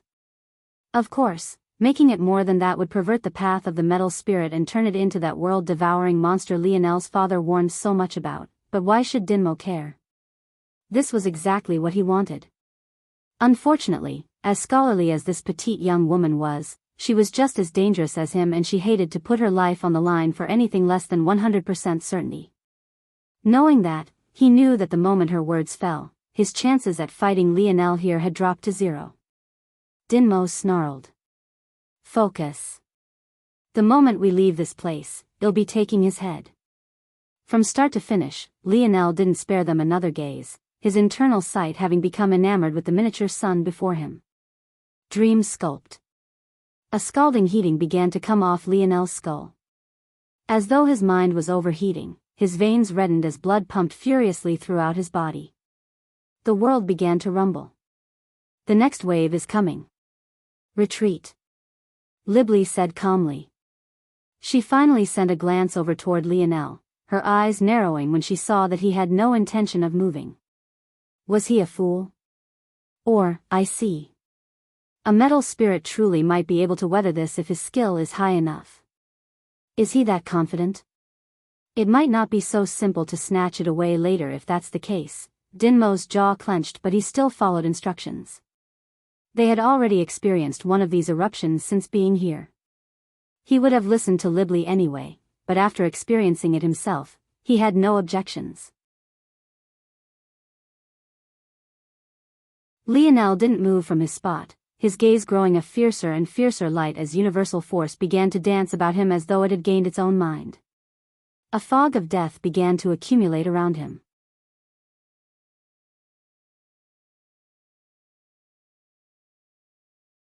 Chapter 955. Published at 16th of June 2022, 10:31 and 52 seconds AM. Chapter 955. Found out if audio player doesn't work. Press stop then play button again. Chapter 955 found out the core spun just a single degree. It was such a small change that with its size, it was almost impossible to notice. To a passive observer, it would have felt as though nothing at all had happened. Until, that is, the pulse appeared. In that moment, an invisible wave of energy spread out in all directions almost like a subtle calm before the storm. It expanded almost like a calm spring breeze. Even as it foretold the death of everything in its surroundings, it was surprisingly gentle for just a moment. Then, bang! Bang! Bang! The instant the invisible wave touched the thin pool of lava that hung like a ring around the core, it was like everything lost its form. What once was a solid, continuous stream of lava became unsettled droplets and volatile gases. Lionel was suddenly hit by a wall that sent ripples even through little Tolly. It felt as though he had been smashed by a sledgehammer, the bones in his body threatening to shatter beneath the pressure. Valiant seal! Lionel roared, an illusory pillar appearing around his body, lacking in the earth elemental characteristics it needed to be complete. But, in order to cast it so quickly, Lionel had no choice. It was one thing for little Tolly to take the brunt of the hyper-charged particles the core was releasing at this moment. However, the pressure wave was something that Lionel would need to withstand himself. It was then that the prowess of a two-star disaster world manifested itself in its truest form. Even after draining his stamina and layering 10 valiant pillars atop of each other, Lionel violently coughed up several mouthfuls of blood. And yet, his gaze never left the core, the fervor in his eyes growing to the point it became nearly manic. This pressure alone could eradicate someone at the quasi-sixth dimension. This was something that Lionel was absolutely certain of.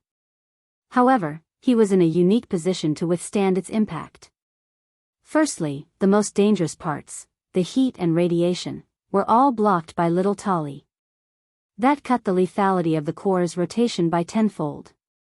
That just left a small percentage of its destruction for Lionel to deal with himself, and yet, he still felt his inner organs shake and quake. If Lionel wasn't so enamored by the natural force arts of the core, he would have realized just how large the gap between his current self and a quasi-sixth-dimensional existence was. Though, this was something the back of his mind was taking note of. That said, how long such a thing would last was still up in the air. I'll call you Radiant Fire Force, Summer, Radiant Core, Fall, a slow death, Winter, withering snowfall. Spring, golden drops. The radiance in Lionel's gaze only seemed to grow, the aura around him becoming thicker to the point even his auspicious aura began to leak outward. Bang! Lionel's hair whipped around, his body finally firmly stepping into Tier 1. His mind felt as though it had opened up to a new level, his split minds gaining a few 10,000 extra splits. Lionel exhaled a long breath, his gaze regaining its focus. He could feel a wild vitality coursing through his veins. Visit Me for extra chapters.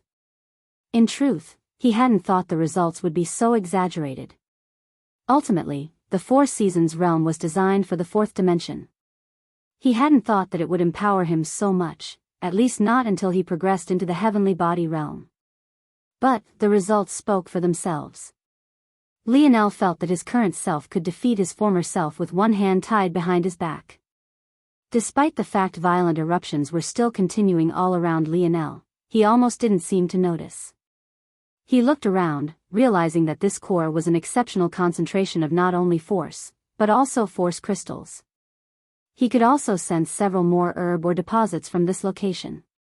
Lionel grinned. Might as well take as much as I can until this eruption ends. Ah, there's huge devil's shavings and dancing lantern or deposits nearby as well. If all I have to do is gather star core in the future, that would make things far more convenient. Lionel shot out. By his calculations, he had exactly an hour. Across the universe, as Lionel was making dangerous maneuvers of his own, Aina moved like a prowling predator through the Luxnix family estate. Her body seemed to have lost its shape, snaking around trees and branches as though she was a formless mass of dark elemental energy. This odd phenomena made it so that the wind pressure she had to deal with was minimal, and despite having broken through the sound barrier, she hardly rustled even a single leaf around her. Her body control was immaculate and her stealth was even more fascinating. The Luxnix guards didn't stand a chance at detecting her before they found themselves being knocked out one after another. This choice was one of the most foolish ones Aina could make. She would have had a better chance at remaining unseen if she slipped by without touching them. But in that case, how would she fulfill her mission of being noticed? In a flash of darkness, she appeared before an inconspicuous building that looked no different from a storehouse. But, according to her information, Aina knew well that this place was one of the hidden entrances into the Luxnix dungeons.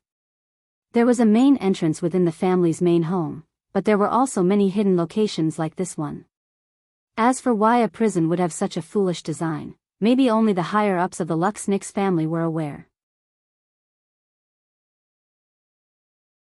Aina broke through the door with ease, only to find two guards waiting for her on the other side, their eyes widening in shock. But, before they could react, a hidden blade had already shot forward, causing two heads to shoot up into the air. She rummaged through their bodies, finding the keys she needed and opening the doorway that led down a path of darkness. It was right when she took her first step downward that the blaring sounds of warning shook the Luxnix family estate. Before even laying eyes on Asen, Aina had been found out.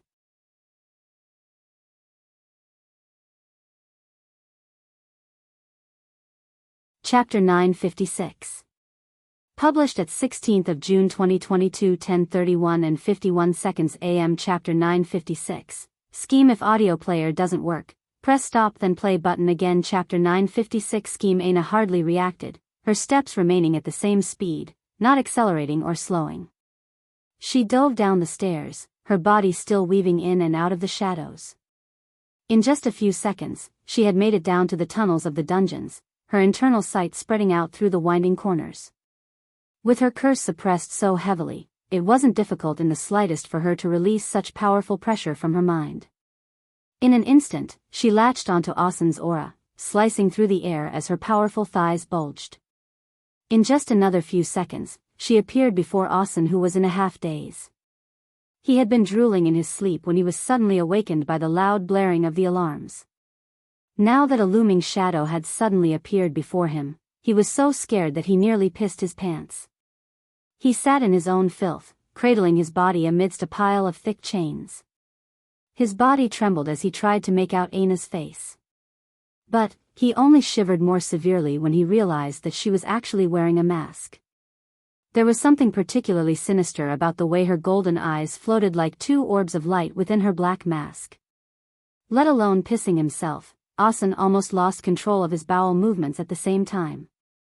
Things only got worse from there because this shadow actually took out a massive red gold axe, only to swing down toward him with all the power it could muster. Asen screamed beside himself. Clang! The axe rebounded in Aina's hands. She felt her wrists almost snap beneath the pressure, her arms and legs trembling as her battle axe continued to vibrate. There were 3 small nicks that spanned 3 different bars resulting from Aina's strike. But, outside of this, there were no other great changes.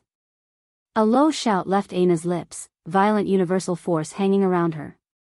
Asen watched on in horror as Aina's jet black hair spread out around her looking like the snakeheads of Medusa. He couldn't see clearly between all the darkness and the simultaneous blinding lights of Aina's force. It left him feeling as though he was walking to the end of a tunnel that led toward his death. Images of a rising moon caused the dungeons to tremble, a flood of universal force rising. Bang! The air itself shattered the moment Aina began to swing, the pole arm of her battle axe bowing beneath her might. The blade of her battle axe glowed with a fierce crimson light, her gaze being painted by a slight red. Like a hot knife through butter, Aina's axe tore through the bars, drawing a diagonal line from top to bottom and shattering the locking mechanism of the door. Asen's heart shook, finally completely losing control of his bladder as Aina's blade force passed just over his head and shoulder. In that moment, he felt his life flash before his eyes. He swore that if he ever got out of this place that he would walk the straight and narrow. This was the most fear he had ever experienced in his life. In fact, it took him almost too much time to realize that he hadn't been harmed in the slightest. Before Asen could snap out of his shock and be thankful that he was still alive, Aina had thrown a ball of light toward him before he could react. The ball flashed a light and rebounded back toward Aina. When the light had faded, Asen had disappeared. This ball was a special vessel that could store life. But it would only last for half a day before it burst. In addition, it only worked on those with weak strength like Asen. Aina didn't linger, shooting off. However, she didn't travel far before she suddenly found her exit route being flooded by the Luxnix family guards. Her gaze turned a deeper shade of cold, her battle axe vanishing only to be replaced by 2 short swords. Her hair blazed to life around her, almost melding into the shadows just like the rest of her body. A fiendish, bloodied killing intent wafted from her body, the shadow of a looming panther forming over her head. In another corner of the Luxnix family estate, Gradier woke with an ugly expression on his face. After negotiations failed, he had been invited to stay as a guest. But now, it was far too dangerous to stay here. Visit Riedel. Me for extra chapters. Without a word of explanation, he woke his entourage up one by one. Cut down anyone who blocks our way. Charge out. Gradier was too intelligent to not understand that he had been played. If he didn't cut a path to leave now, he might never see the light of day again. The worst part was that he knew his actions would only give those plotting against him an even greater chance of survival, but he had no choice. Even if the Luxnix family believed him and understood that he was being framed, it still wouldn't matter. For one, they might still detain him just to save face. Sometimes, the truth itself wasn't all that mattered. And second, Gradier was certain that this person who was plotting against him had his younger brother in their hands right now. What choice did he have but to help them? Gradier grit his teeth so hard blood leaked from his gums. His usual calm, stoic demeanor was nowhere to be seen. The worst kind of schemes were the kind that came and yet one still had no choice but to play along. There was only one bastard clever and cunning enough to pull this off. Richard. If a single hair on my brother's head is harmed, I'll tear you limb from limb. Blood and corpses littered Aina's surroundings. Her twin swords were like scythes of death as they flashed in and out of the shadows as though they had minds of their own. Dozens of fifth-dimensional existences fell before her. As for those foolish enough to take action at the fourth dimension, they were obliterated into a rain of gore and blood. Her speed didn't suffer. In fact, it only seemed to be increasing as she shot toward a pre-planned exit. Aina could feel that something had locked onto her. However, what was curious was that this person only seemed to be observing curiously, even up until the point just half a dozen minutes later when she burst out from the gates, entering a dense forest she almost completely vanished within. Yet, somehow, despite her concealment, Aina's steps came to a grinding halt barely half a kilometer from the gates of the Luxnix estate. Before her, a young man fluttering golden hair stood wearing robes of such pristine white that they glowed even in the darkness. For some reason, he had instinctually decided to chase after Aina as opposed to Gradier. He could smell that some conspiracy was afoot, but it was hard to tell. And there was something else that felt off. He looked her up and down as though trying to understand something, the pressure he radiated making it feel as though there was no way out.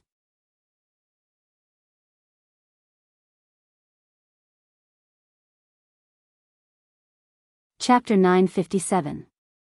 Chapter 957, Single Miguel stood in silence. After a while, he became certain. This shadowy figure was likely not a plot set by Gradier. But this scheme was so great that it still didn't matter. What the truth was irrelevant. All that mattered was what the optics were, and only by dealing with them could his Luxnix family come out unscathed. Still, this was quite interesting, though. Miguel didn't pay much attention to the outside world because there was no one of the younger generation even worthy of his effort. In fact, he felt that every second he spent in a sixth-dimensional world was another greater waste of his time. That said, as the heir of the Luxnix family, there were still some things he had to know, namely, who the heirs of the other families were and what strength they had. This was all to say that an existence like Aina wasn't one he had heard of before. It was even more surprising that he would feel a slight pressure from someone who was merely a Tier 3 existence. Of course, he didn't feel that there was any real threat of losing, but it was surprising nonetheless. The Viola family shouldn't have such a genius on their side. And, even if they somehow did, sending this person on such a dangerous mission was impossible. The only explanation was that this person wasn't a member of their bloodline lineage. This meant that this girl wasn't some hidden trump card of the Viola family but more likely to be a vessel candidate, or the offspring of a vessel. Reaching this conclusion, Miguel stretched out a single finger, his other arm clasped behind his back. Seemingly without warning or build-up, Aina's pupils constricted. A beam of light had already appeared just a foot from her face, leaving her almost no time to react. Visit. For the best no_vel_read_ing experience leaning backward, she shot one of her twin swords upward, her wrist going numb as the light rebounded away, leaving an exceptionally smooth hole in the bark of a tree. Miguel didn't say a word. He stood in the depths of the forest with a halo hanging around him. He looked like a spirit floating amidst the darkness, his outstretched finger releasing strength that could wipe out an entire city with ease. Each beam was highly concentrated, sending Aina onto her back foot almost instantly. In just 3 attacks, Aina had retreated 100 meters, eating up a fifth of the distance she had managed to put between herself and the Luxnix family estate.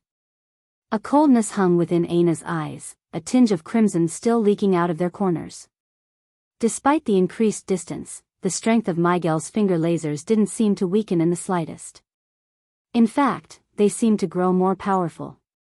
Was he really trying to push her back to the estate so casually? Before Aina could even have this thought, she was pushed back another 50 meters, and yet Miguel had still not moved a single inch, his pristine white robes still fluttering. The subtle flapping of their fabric resounded between the clanging of metal and laser, accentuating just how quiet the forest was outside of their clashes. Another beam of light shot forward. It pierced through the trunk of a tree with a dull thwack sound and rebounded off of Aina's sword once again. This time, however, the collision was met with a sickening crack as Aina's wrist gave way. The latest _AP_SODIs are on _the website. By this point, with how many trees separated the two, it was almost impossible to use their eyes to spot one another. However, each was very clearly aware of the circumstances of the battle. Miguel's finger lasers couldn't be stopped by these trees while Aina herself was still continuously being pushed back without recourse. In just a few exchanges, she had already been pushed halfway back to the family estate. If it wasn't for the trust the Luxnix had in Miguel to handle this situation on his own, it could be said that Aina would be finished by now.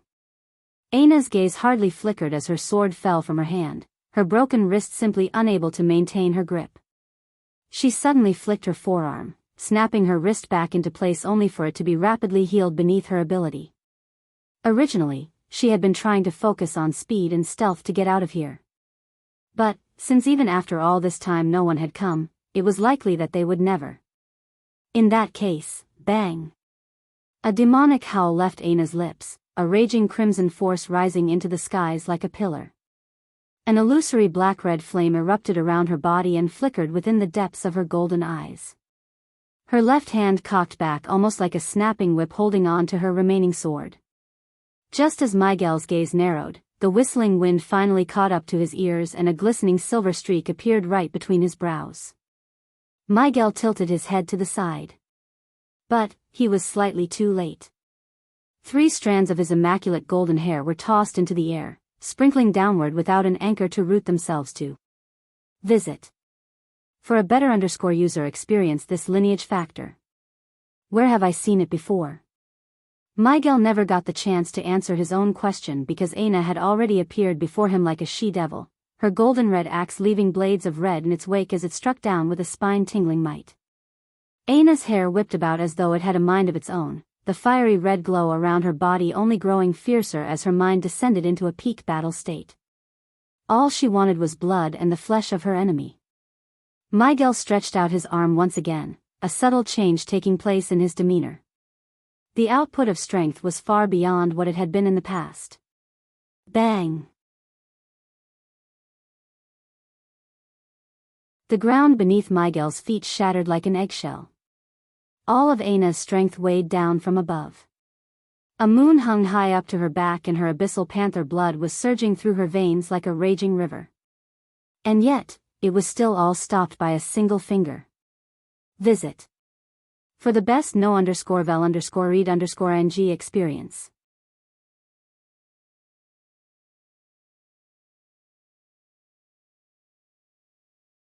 Chapter 958. Chapter 958. Aina didn't seem to truly register what had happened. Her body had entered a state of all-out battle. Steam rose from her skin, her heart began to pump 10 times faster, the radiant illusory flame around her only grew brighter and brighter with every passing moment. At the same time, the moon above her head began to revolve, the universal force projecting out from it growing with strength as its silver hue became a dripping blood red. Aina retrieved her battle axe, swinging down again with even more strength and power. Miguel took a single step back, his aura as stable as a mountain. Every swing of Aina's axe was met by a parry from his finger. His movements were smooth and natural, but anyone who was paying attention could tell that he was being forced to pour out more and more of his power. If things continue like this, she is going to end up killing herself. Though Miguel thought this, he made no moves to end this quickly. Something in his intuition was nagging at him, but he couldn't quite place a finger on it. He felt that he had some sort of connection with this woman, but he was unable to put it into words. Visit. For a better user experience, however, this didn't mean he would go out of his way to save this woman either. As far as he was concerned, she deserved death. If anything, the only reason she wasn't a corpse right now was because of his curiosity. That said, he could also tell that this girl's lineage factor was a self-destructive one and could be classified as a berserk-type lineage factor. It was harder to classify lineage factors in comparison to abilities as the former were far more varied, but there were still some broad categories that existed. This lineage factor of this girl's clearly placed great strain on her heart. At the same time, it ate away at her reasoning to the point she seemed to become a demon. In truth, it had been a long time since Aina fell into such depravity. The last time was in the Joan Zone when Lionel awakened his spear force to save her. Since then it seemed that Aina's berserk tendencies had vanished, but the truth was that she simply stopped using her lineage factor entirely. One reason was because she didn't want to put Lionel in that situation again. And the second reason was because she didn't want Lionel to see that side of herself. But right now, there was only herself and this enemy. If she couldn't get past and survive, this would be the place she died. Unfortunately, Miguel felt like an insurmountable mountain. The latest _AP_SODIs are on the website. Lionel floated up to the surface of a river of lava, his body still coated from head to toe in a skin of silver. Everything about his actions seemed carefree and casual. One would have never expected him to currently be in an incredibly dangerous situation. But, maybe it was just that wealth could mask a lot of things. Lionel had never been rich in his life. Though he had never been wanting for anything, when most of his life was spent in the schools of the children of celebrities, billionaires, and politicians, it was quite clear that he would be inferior in this aspect. But, right now, Lionel truly felt rich. He had just mined locations the Milky Way Guild couldn't even dream of mining, and he had gotten away with. Lionel looked up, his lips suddenly beginning to twitch. Alright, maybe it was a bit premature to say that he had gotten away with it. In that moment, several auras had already locked onto Lionel. Up above, a massive force art that protected the entire planet was deployed, causing the skies to be filled with swirling runes that gave the world a unique character. Lionel coughed lightly. Maybe he had taken a bit too much time clearing those mines up. He wasn't sure if the segmented cube could burst through that force art. He would have to find some sort of weakness so he didn't end up exploding along with it. Lionel pulled himself out of the pool of lava, standing firmly on the land of obsidian. He could sense several auras converging toward him. They hadn't been certain of exactly where Lionel would appear. But now that he had come up, they could close the net around him. The smartest thing to do would probably be to wait for them to converge and then dive back down to appear somewhere else. But Lionel had a feeling that they were smart enough to be prepared for such a possibility. Especially since there was already a group not even a half-kilometer from him. Visit. For the best no_vel_read_ng experience. Lionel's playful demeanor vanished when he saw that group, his gaze narrowing. It was none other than Libli and Dinmo along with their group. Lionel didn't believe it was a coincidence that they just so happened to be here. He had heard the words of that girl earlier. Her calculations were more rounded and less precise than his own, but it was hard to tell if that was because her calculative abilities were weaker or if she had just been dumbing it down for Dinmo. However, regardless of the answer, the fact that she could guess that he would appear here was impressive enough on its own. This location had just experienced the strongest surge of charged particles and volatile lava under the most recent explosion. This made the force in this region chaotic and simultaneously meant that the force art that hung above this area would be the weakest and most prone to weakness. This was the second reason Lionel didn't just turn tail and reappear elsewhere. The fact that this Libli could calculate this matter was impressive indeed, and it made Lionel take her with a few measures of extra seriousness. Bang! Dinmo's fists knocked against one another. The sound alone made it feel as though one's ears might burst. However, just as he was about to take a step forward, Libli reached out a hand and stopped him. Visit. For a better user experience, I can tell that you aren't a simple opponent. But, as you can see, this situation is not very favorable toward you. In as little as a dozen or 2 minutes, you'll be surrounded by fifth-dimensional existences and weaponry. I guarantee that even if we cannot defeat you in that time, we can definitely stall you for that time. So, how about we make a deal? Hand over your metal spirit and we will let you go without a fight before you're surrounded.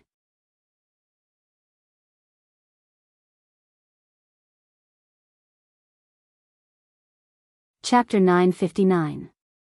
Chapter 959, Radix Cube. Lionel didn't answer Libli. In fact, he was still scanning the surroundings, trying to come up with the best plan of approach.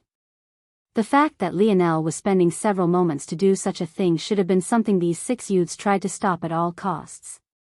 However, they were still naive to just who it was that they were facing. There. Lionel's gaze narrowed, his shoulders relaxing slightly. Libli's brows furrowed when she felt the subtle shift in Lionel's aura. It had gone from a slight tension to a relaxed confidence in just a few seconds. But she couldn't quite grasp just what changes had occurred in just those few moments to cause such a shift in him. Lionel suddenly began to walk forward, making the unease in Libli's heart grow. In one moment, Lionel was walking casually as though a man of silver. In the next, his back had suddenly exploded with 2 wings of blazing light elemental force. They spread outward for tens of meters, sparkling beneath the bright hues of planet Solara.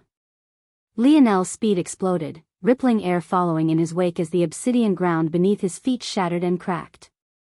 Lava began to surge out from these cracks, pooling around and following the flow of Lionel's movements as though they had a mind of their own. Visit.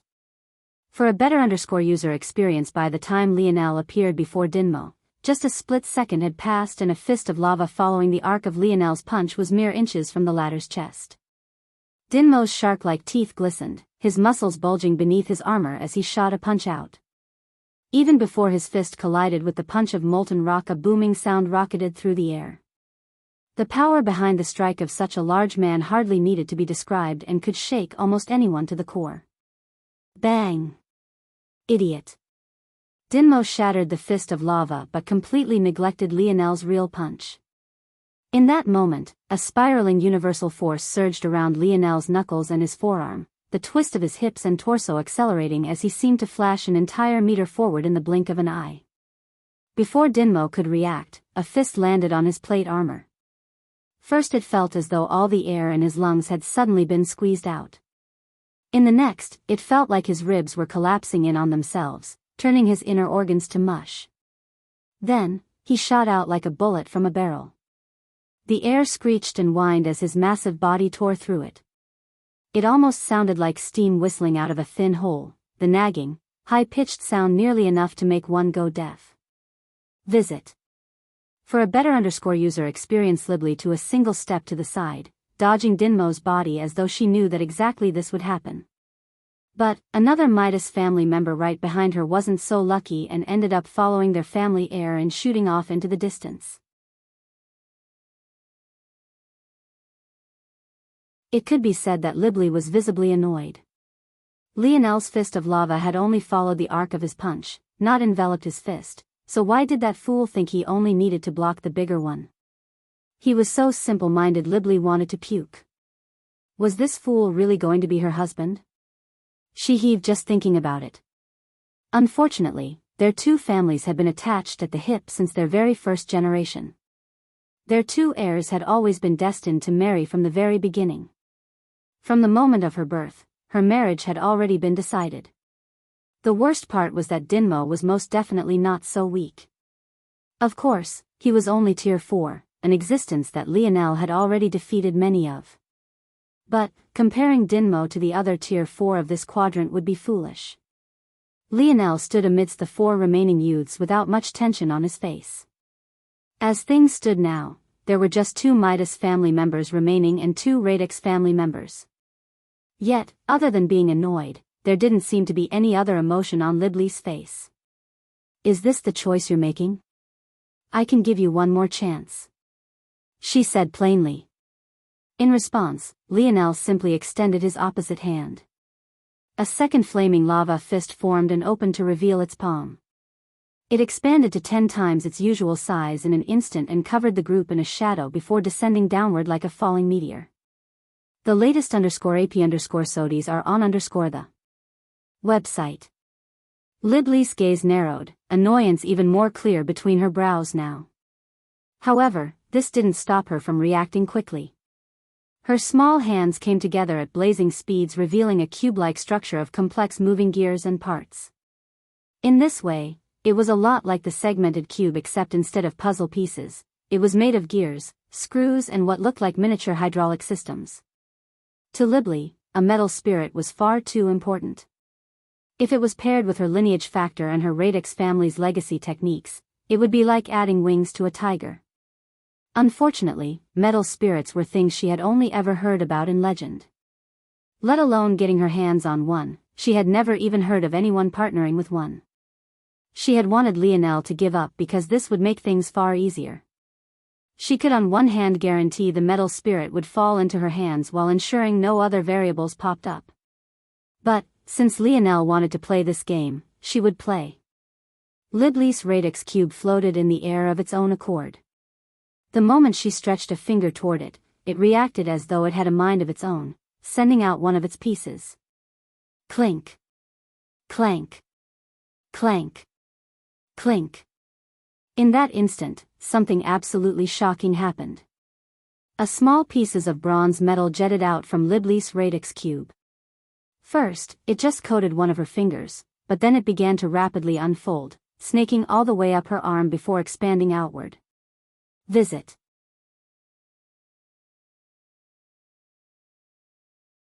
For the best no_vel_read_ing experience in the blink of an eye, Libli's right arm was covered in a bronze armor 2 times too long and 3 times too wide for her.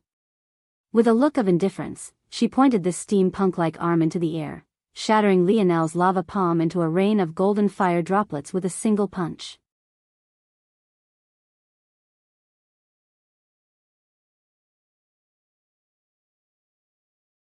Chapter 960. Chapter 960, Radix cube. Though it was impossible to see with little Tolly covering his face, Lionel's gaze had lit up like a Christmas tree. Libli's arm was the most complex piece of machinery he had ever laid his eyes on. Though Lionel could probably say the dictionary was more complex, he had never personally opened it up to see just what its inner workings looked like. However, this arm and especially the Radix cube made Lionel feel as though he was a kid in a candy store, a reaction even he, himself, hadn't quite expected. Lionel didn't know when crafting for him had gone from something he just did to beat his father at to something he loved to this extent, but it had to be said that even he was surprised by this change. Though, it might just be that his love for cool uniforms and things had spilled over. Because, no matter how much he disliked Libli trying to take Tolliver away from him, he couldn't deny that her metallic arm was indeed pretty fucking cool. Libly's arm twisted and moved in all sorts of unique ways. Though it appeared to only had 3 main joints, the shoulder, the elbow and the wrist, much like every other arm, its degrees of freedom were enormous. And, somehow, despite its size in comparison to Libly's petite body, she seemed completely unaffected. What was most shocking about this though was the second Radix family member, realizing that Libly was getting serious, acted quickly as well, taking out a Radix cube of their own, and, rather than attaching a single arm to themselves, their Radix cube fused into their bodies to form an entire armor as though they had become a mech. Lionel could tell with a single glance that this person following behind Libly didn't have a Radix cube even a tenth as complex as hers. But, it still filled Lionel with awe. Very soon, though, Lionel wasn't able to continue to casually spectate. Visit. For a better user experience, Libly stretched her free arm toward her Radix cube, causing it to be coated in another arm as well. However, this one was far smaller and sleeker. It clung to Libly's small arms like a second skin and almost seemed harmless. Until Libly pointed it toward Lionel, that is. All the hairs on the back of Lionel's neck stood tall. Stay back. Libly said plainly to the others. This isn't a fight you can take part in. Go wake that fool up and tell him to stop being so useless. Even as Libly's words fell, a beam of bronze light tore toward Lionel, leaving him at a loss. Not only could he not tell what kind of force was coming his way, but it was actually so fast that his internal sight almost failed to lock onto it. Lionel's body curled backward in an arch, the beam just barely missing his chin. But, by the time he tried to recover, Libly had already acted again. Her large steampunk arm whipped downward almost in a mock gorilla's pounce. It was so large in comparison to her body that its palm easily smashed against the ground even without her bending down. It propelled her forward with such speed that she had already appeared above Lionel even before the ground she smashed against registered the impact and shattered into countless pieces. Lionel's pupils constricted. The shadow of Libly's gorilla arm swinging downward toward him was ominous in and of itself. But the wind pressure was so great in addition to that he was nearly forced flat onto the ground, little Tolly distorting slightly beneath her might. Lionel quickly rolled to the side, but the impact was far greater than anything he could have expected. Visit. For a better user experience, bang. Bang. The forearm of Libly's gorilla arm suddenly twisted and pulsed. The result was Libly's single smash registering like 2 as though she had layered 2 strikes atop of one another. The pressure blasted against Lionel's back, catching him off guard. Little Tolly was blasted apart, revealing the skin of Lionel's back and sending him flying dozens of meters. Bloop bloop asterisk. Lionel's expression changed. The impact was only enough to redden his back a little and maybe bruise him a bit. But, blasting apart little Tolly was a different matter entirely. Little Tolly was most spirit, as such the little guy could separate into many pieces and even change form at will. However, this didn't mean that the little one couldn't be hurt, which was why Lionel panicked. Thank God. Lionel sighed a breath of relief. Luckily, Libly's strike was a normal physical attack. So, though it blasted through little Tolly, it didn't harm the little guy. It was only then that Lionel felt like he could breathe easy.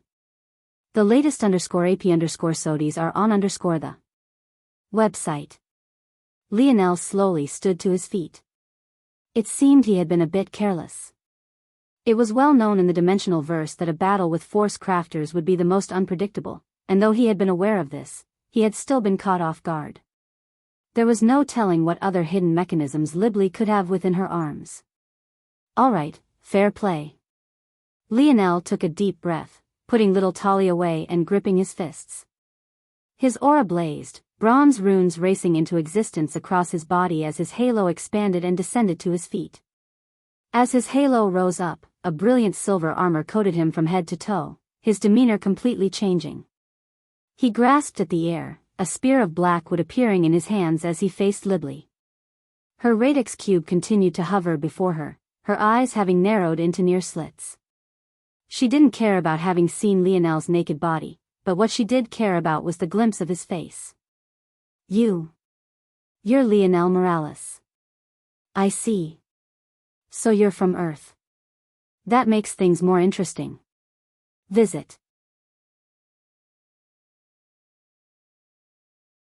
For the best no_vel_read_ng experience for the first time, Libley's face showed something other than indifference even as Lionel's head was slowly covered by a silver helmet.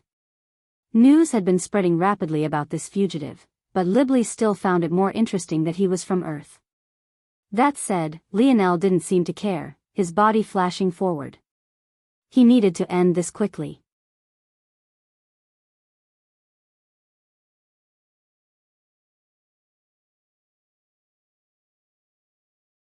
Chapter 961.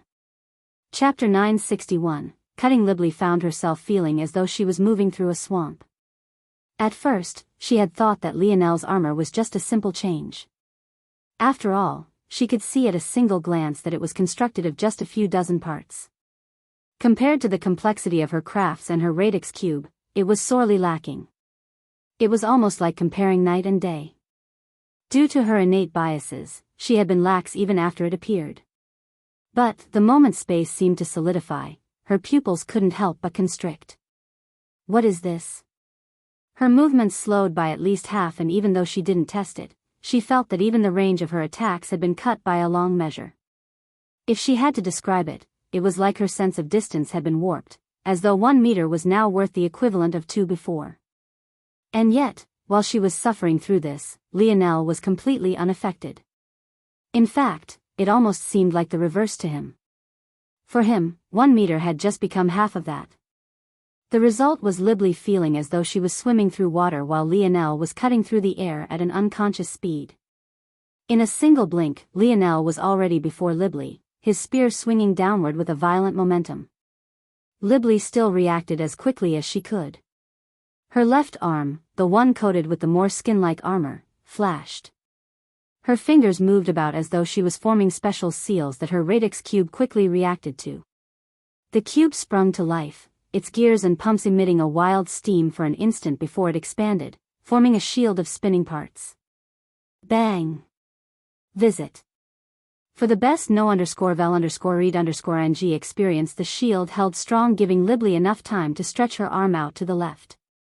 As though she had already predicted exactly what would happen, Lionel's body vanished and appeared right before her fingers, being met with a familiar beam of bronze light. However, what should have been an instant victory was met by nothing but a cold, heartless gaze. Libley hadn't realized that even as Lionel appeared, the flat of his blade would find a position right below her extended forearm.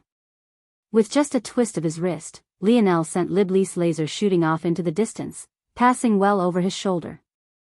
Libley's pupils constricted, her right arm whipping toward Lionel and causing the air to shatter and collapse even as barbed bronze chains shot out from their hidden mechanisms, but Lionel had already taken the initiative.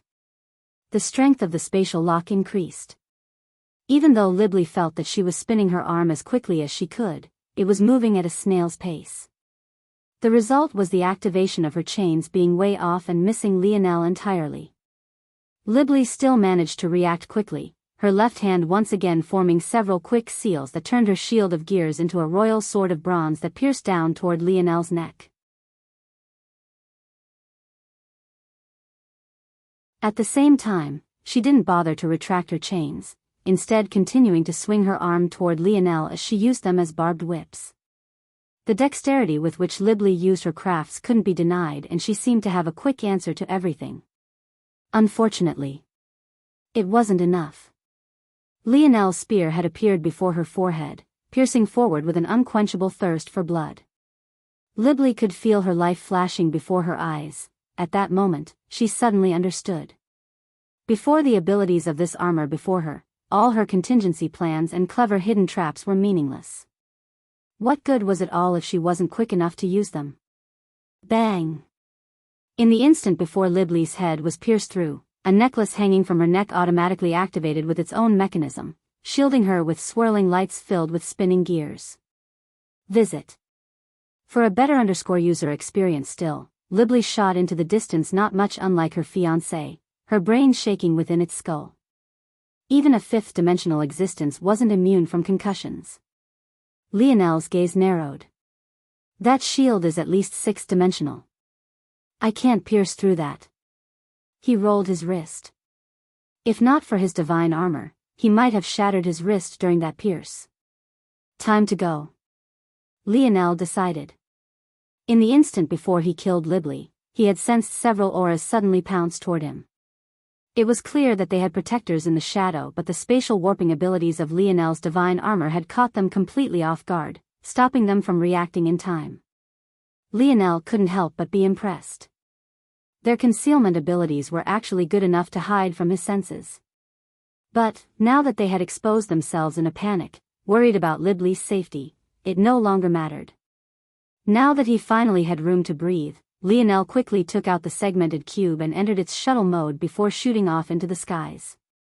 However, he had barely made it just 20 meters into the air before a rumbling took hold. Powerful auras converged toward him from all sides, the greatest of which was at Tier 9 of the 5th dimension. It seems they had finally caught up. Cutting it close. Lionel thought with a clenched jaw. Visit. For a better user experience across the dimensional verse, another battle was still taking place. However, it was even more one-sided than what had just been experienced. On one side, there Miguel with just a few beads of sweat falling down his handsome brows. They were so few and scarce that the wind quickly wiped them away, making it seem as though they were never there to begin with. On the other side, there was a beaten and bloodied Aina. Tears and rips littered her flexible armor, matched well by the bloody holes that ran through her body. Large patches of blood stains littered the grass and trees, all signs of location she had once stood in. Every time she breathed, a crimson fog would escape her lips. It gave her quite a sinister appearance, but only the two of them knew that this crimson fog was none other than Aina's own vaporized blood. Her heart would have collapsed from beating too hard had she not continuously repaired it.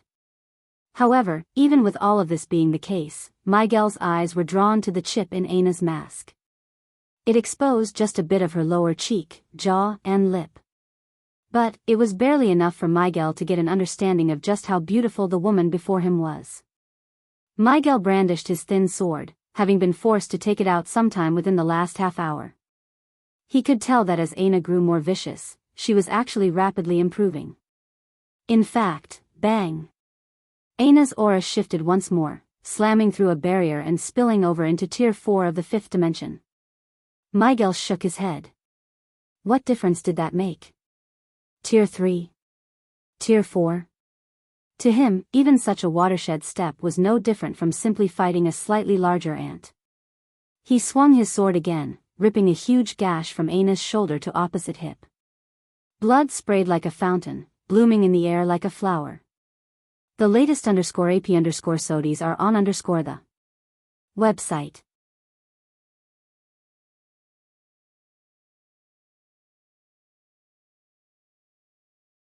Chapter 962. Chapter 962, Shattered. Aina coughed violently, blood flowing out from her lips. But, she had hardly finished when she swung down her blade again. It was as though her cough was just instinctive, but battle was all she truly cared about. Even if her body was on its last legs, she would still swing again and again. Miguel's sword snaked forward, attempting to parry it. He added a small bit more strength to his strike, taking into account what he predicted would be her boost in power. However, his strike hadn't even landed before his pupils constricted further. The moon to Aina's back suddenly increased in size. It gained rivers of blood and land of bones. It held a gravity of its own, shattering the ground beneath their battlefield and causing it to cave in. Miguel's steps faltered slightly and the pressure Aina's swing placed on his wrist caught him off guard, causing it to fracture. A light frown finally marred his face. Though indifference was still the greatest emotion, this change in him was equivalent to tidal waves in almost anyone else. Still, what he was most off-put by wasn't Aina's power. That alone was still like nothing compared to him. He was still barely using 10% of his strength. What was shocking was Aina's progress. Every time he felt that she had run into a wall, she burst through it. It wasn't only this, but he felt that she always seemed to rapidly adjust to his battle style.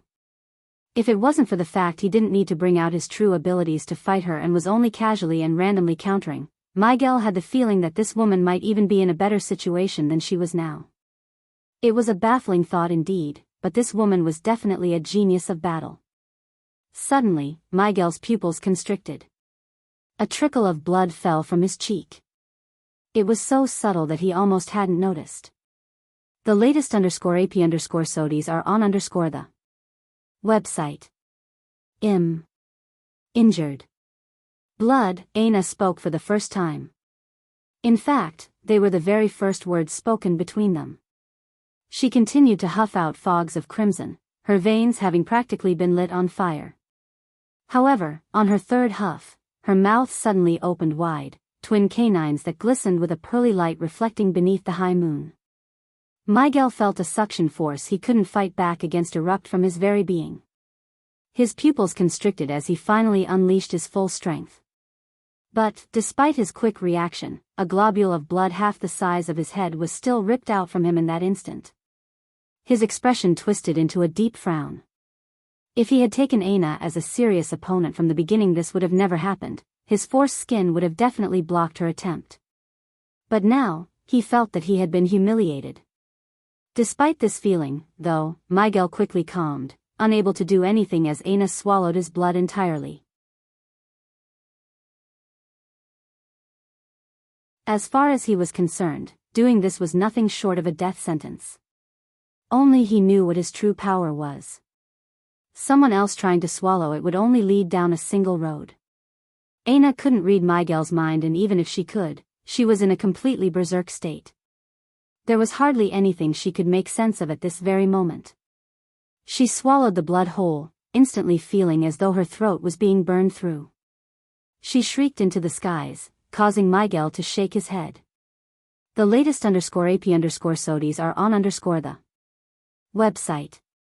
He had taken his time in this battle, hoping to understand where that feeling was coming from. But, it seemed she would die before he got his answer. The truth was that he felt that he might never get an answer to begin with. He had already been fighting this woman for almost half an hour, and yet he hadn't gotten any clues. He was already close to losing his patience and just killing her anyway. Miguel was about to stride forward and take what was Aina's corpse away when he suddenly froze again.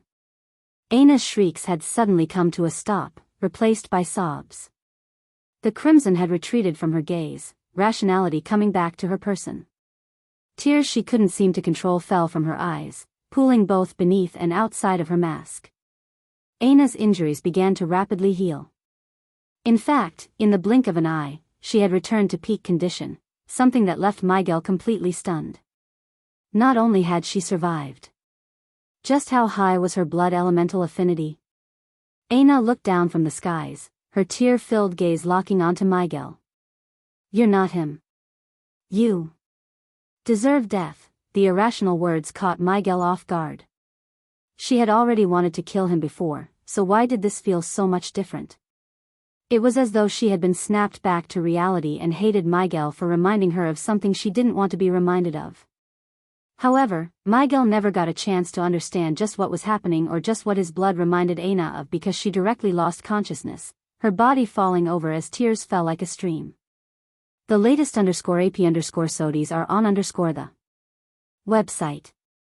Just when Miguel thought this might be an opportunity to take her away, a towering shadow appeared and slung Aina over his shoulder. His crimson eyes swept over Miguel before he walked by the air without a single care. Yet, from start to finish, Miguel didn't dare to do anything and could only watch them leave, his eyes narrowed. He had finally grasped where that feeling came from. The shadow soon made it back to planet Viola, entering a familiar estate before laying Aina onto her bed. Adoptive father. Yuri entered the room, laying eyes on Aina. Miel didn't look back. Her defenses are the lowest they will ever be. "You can do it now." "Yes." Yuri nodded without resistance, placing a delicate palm on Aina's forehead. This was indeed the best time.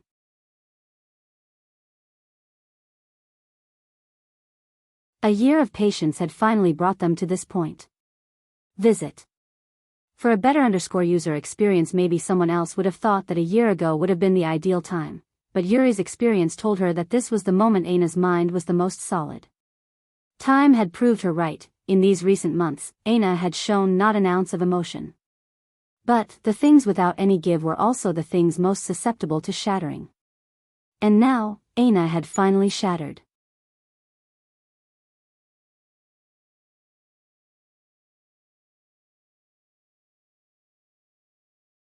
Chapter 963. Chapter 963. Flaw Meal watched in silence as beads of sweat began to fall down Yuri's brow. This matter shouldn't have taken so long, but after the curse was mostly lifted, Aina's mental strength had taken an impossibly massive leap forward to the point her previous and current power in this aspect could be compared to night and day. Due to this increase in strength, what Meal had prepared became impossible to use. Of course, Meal was surprised by the fact his daughter had found a method of dealing with this curse on her own when even he had no way to do so. But it seemed that even Yuri had no idea how this came about, and whenever he asked Aina about it he would receive silence in return. The relationship between them as father and daughter couldn't be described so simply. They ate in silence with the exception of their clashing elbows. They hardly spoke to one another. And they would often meet the other with silence even if a question was asked.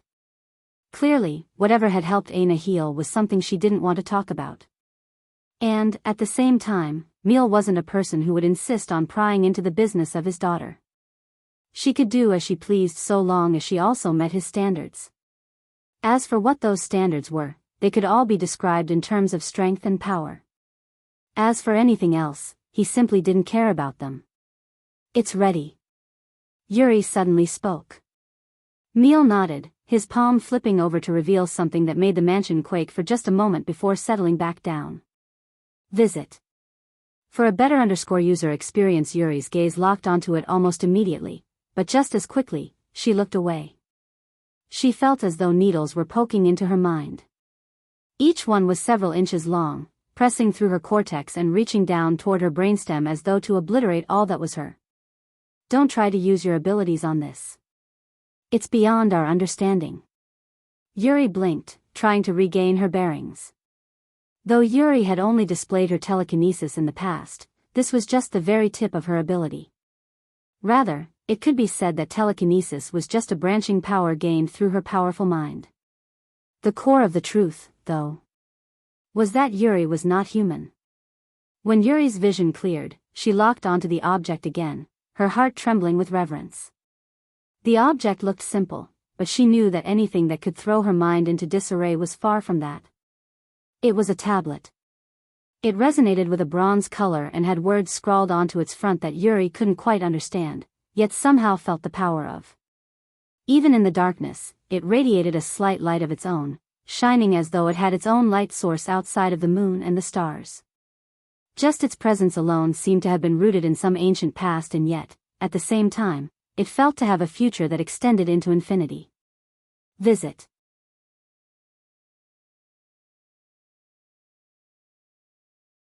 For a better user experience, it left one not knowing whether this was the relic of a past or something that had tumbled through the bounds of time and space to return to this age.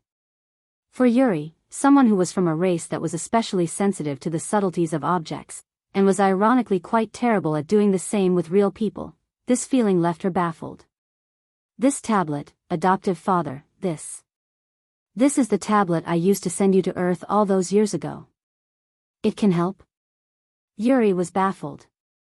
How could this tablet have such an ability yet also be able to help Aina with her problem? She couldn't quite understand it. "There's very little I know about this tablet. But, after having it by my side for decades, what I can say with absolute certainty is that it only really has one true ability." Yuri listened intently, hanging on Meal's every word. It was very rare for her adoptive father to speak so many words at once. This showed two things. He was definitely both nervous as to whether or not this would really help Aina or not, and, at the same time, he had a healthy respect for this object in his hands. And that ability is that it breaks rules. It's that simple. The latest _AP_SODIs are on the website. Yuri was stunned.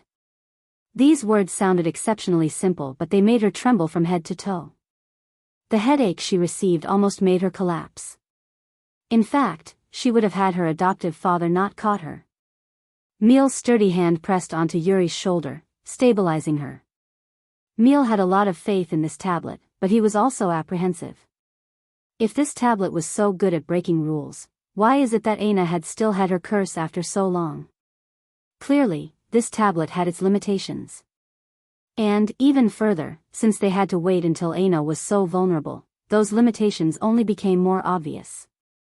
As much reverence as he had for this tablet and it playing such a large role in how he had come so far so quickly, he knew that relying on it completely and solely would only lead to a dead end. But now, he should be able to help his daughter.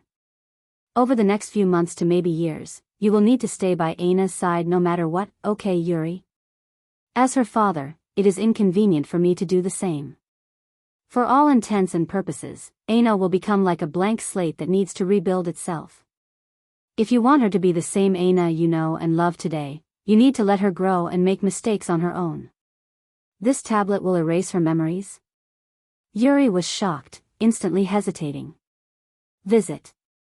For a better user experience, no. But, it will erase her personality. This is the only way to reverse what they did to my little girl all those years ago. As things are right now, her lineage factor is flawed and will always cause her to go berserk. At the same time, this flaw is stifling her other abilities from shining through as they should while simultaneously slowing her progress. This tablet will give her a reset and remove the flaw before allowing her to bloom forth once again. When her personality reawakens, she will be a force that can rule this dimensional verse with a fist. If Lionel had been there, he would have been stunned into silence. Removal of personality? Didn't this sound eerily similar to what his own silver tablet could do with shadows? You're tuning into the Carefree Valley YouTube channel. Don't forget to subscribe and join us on this journey to catch the most captivating stories.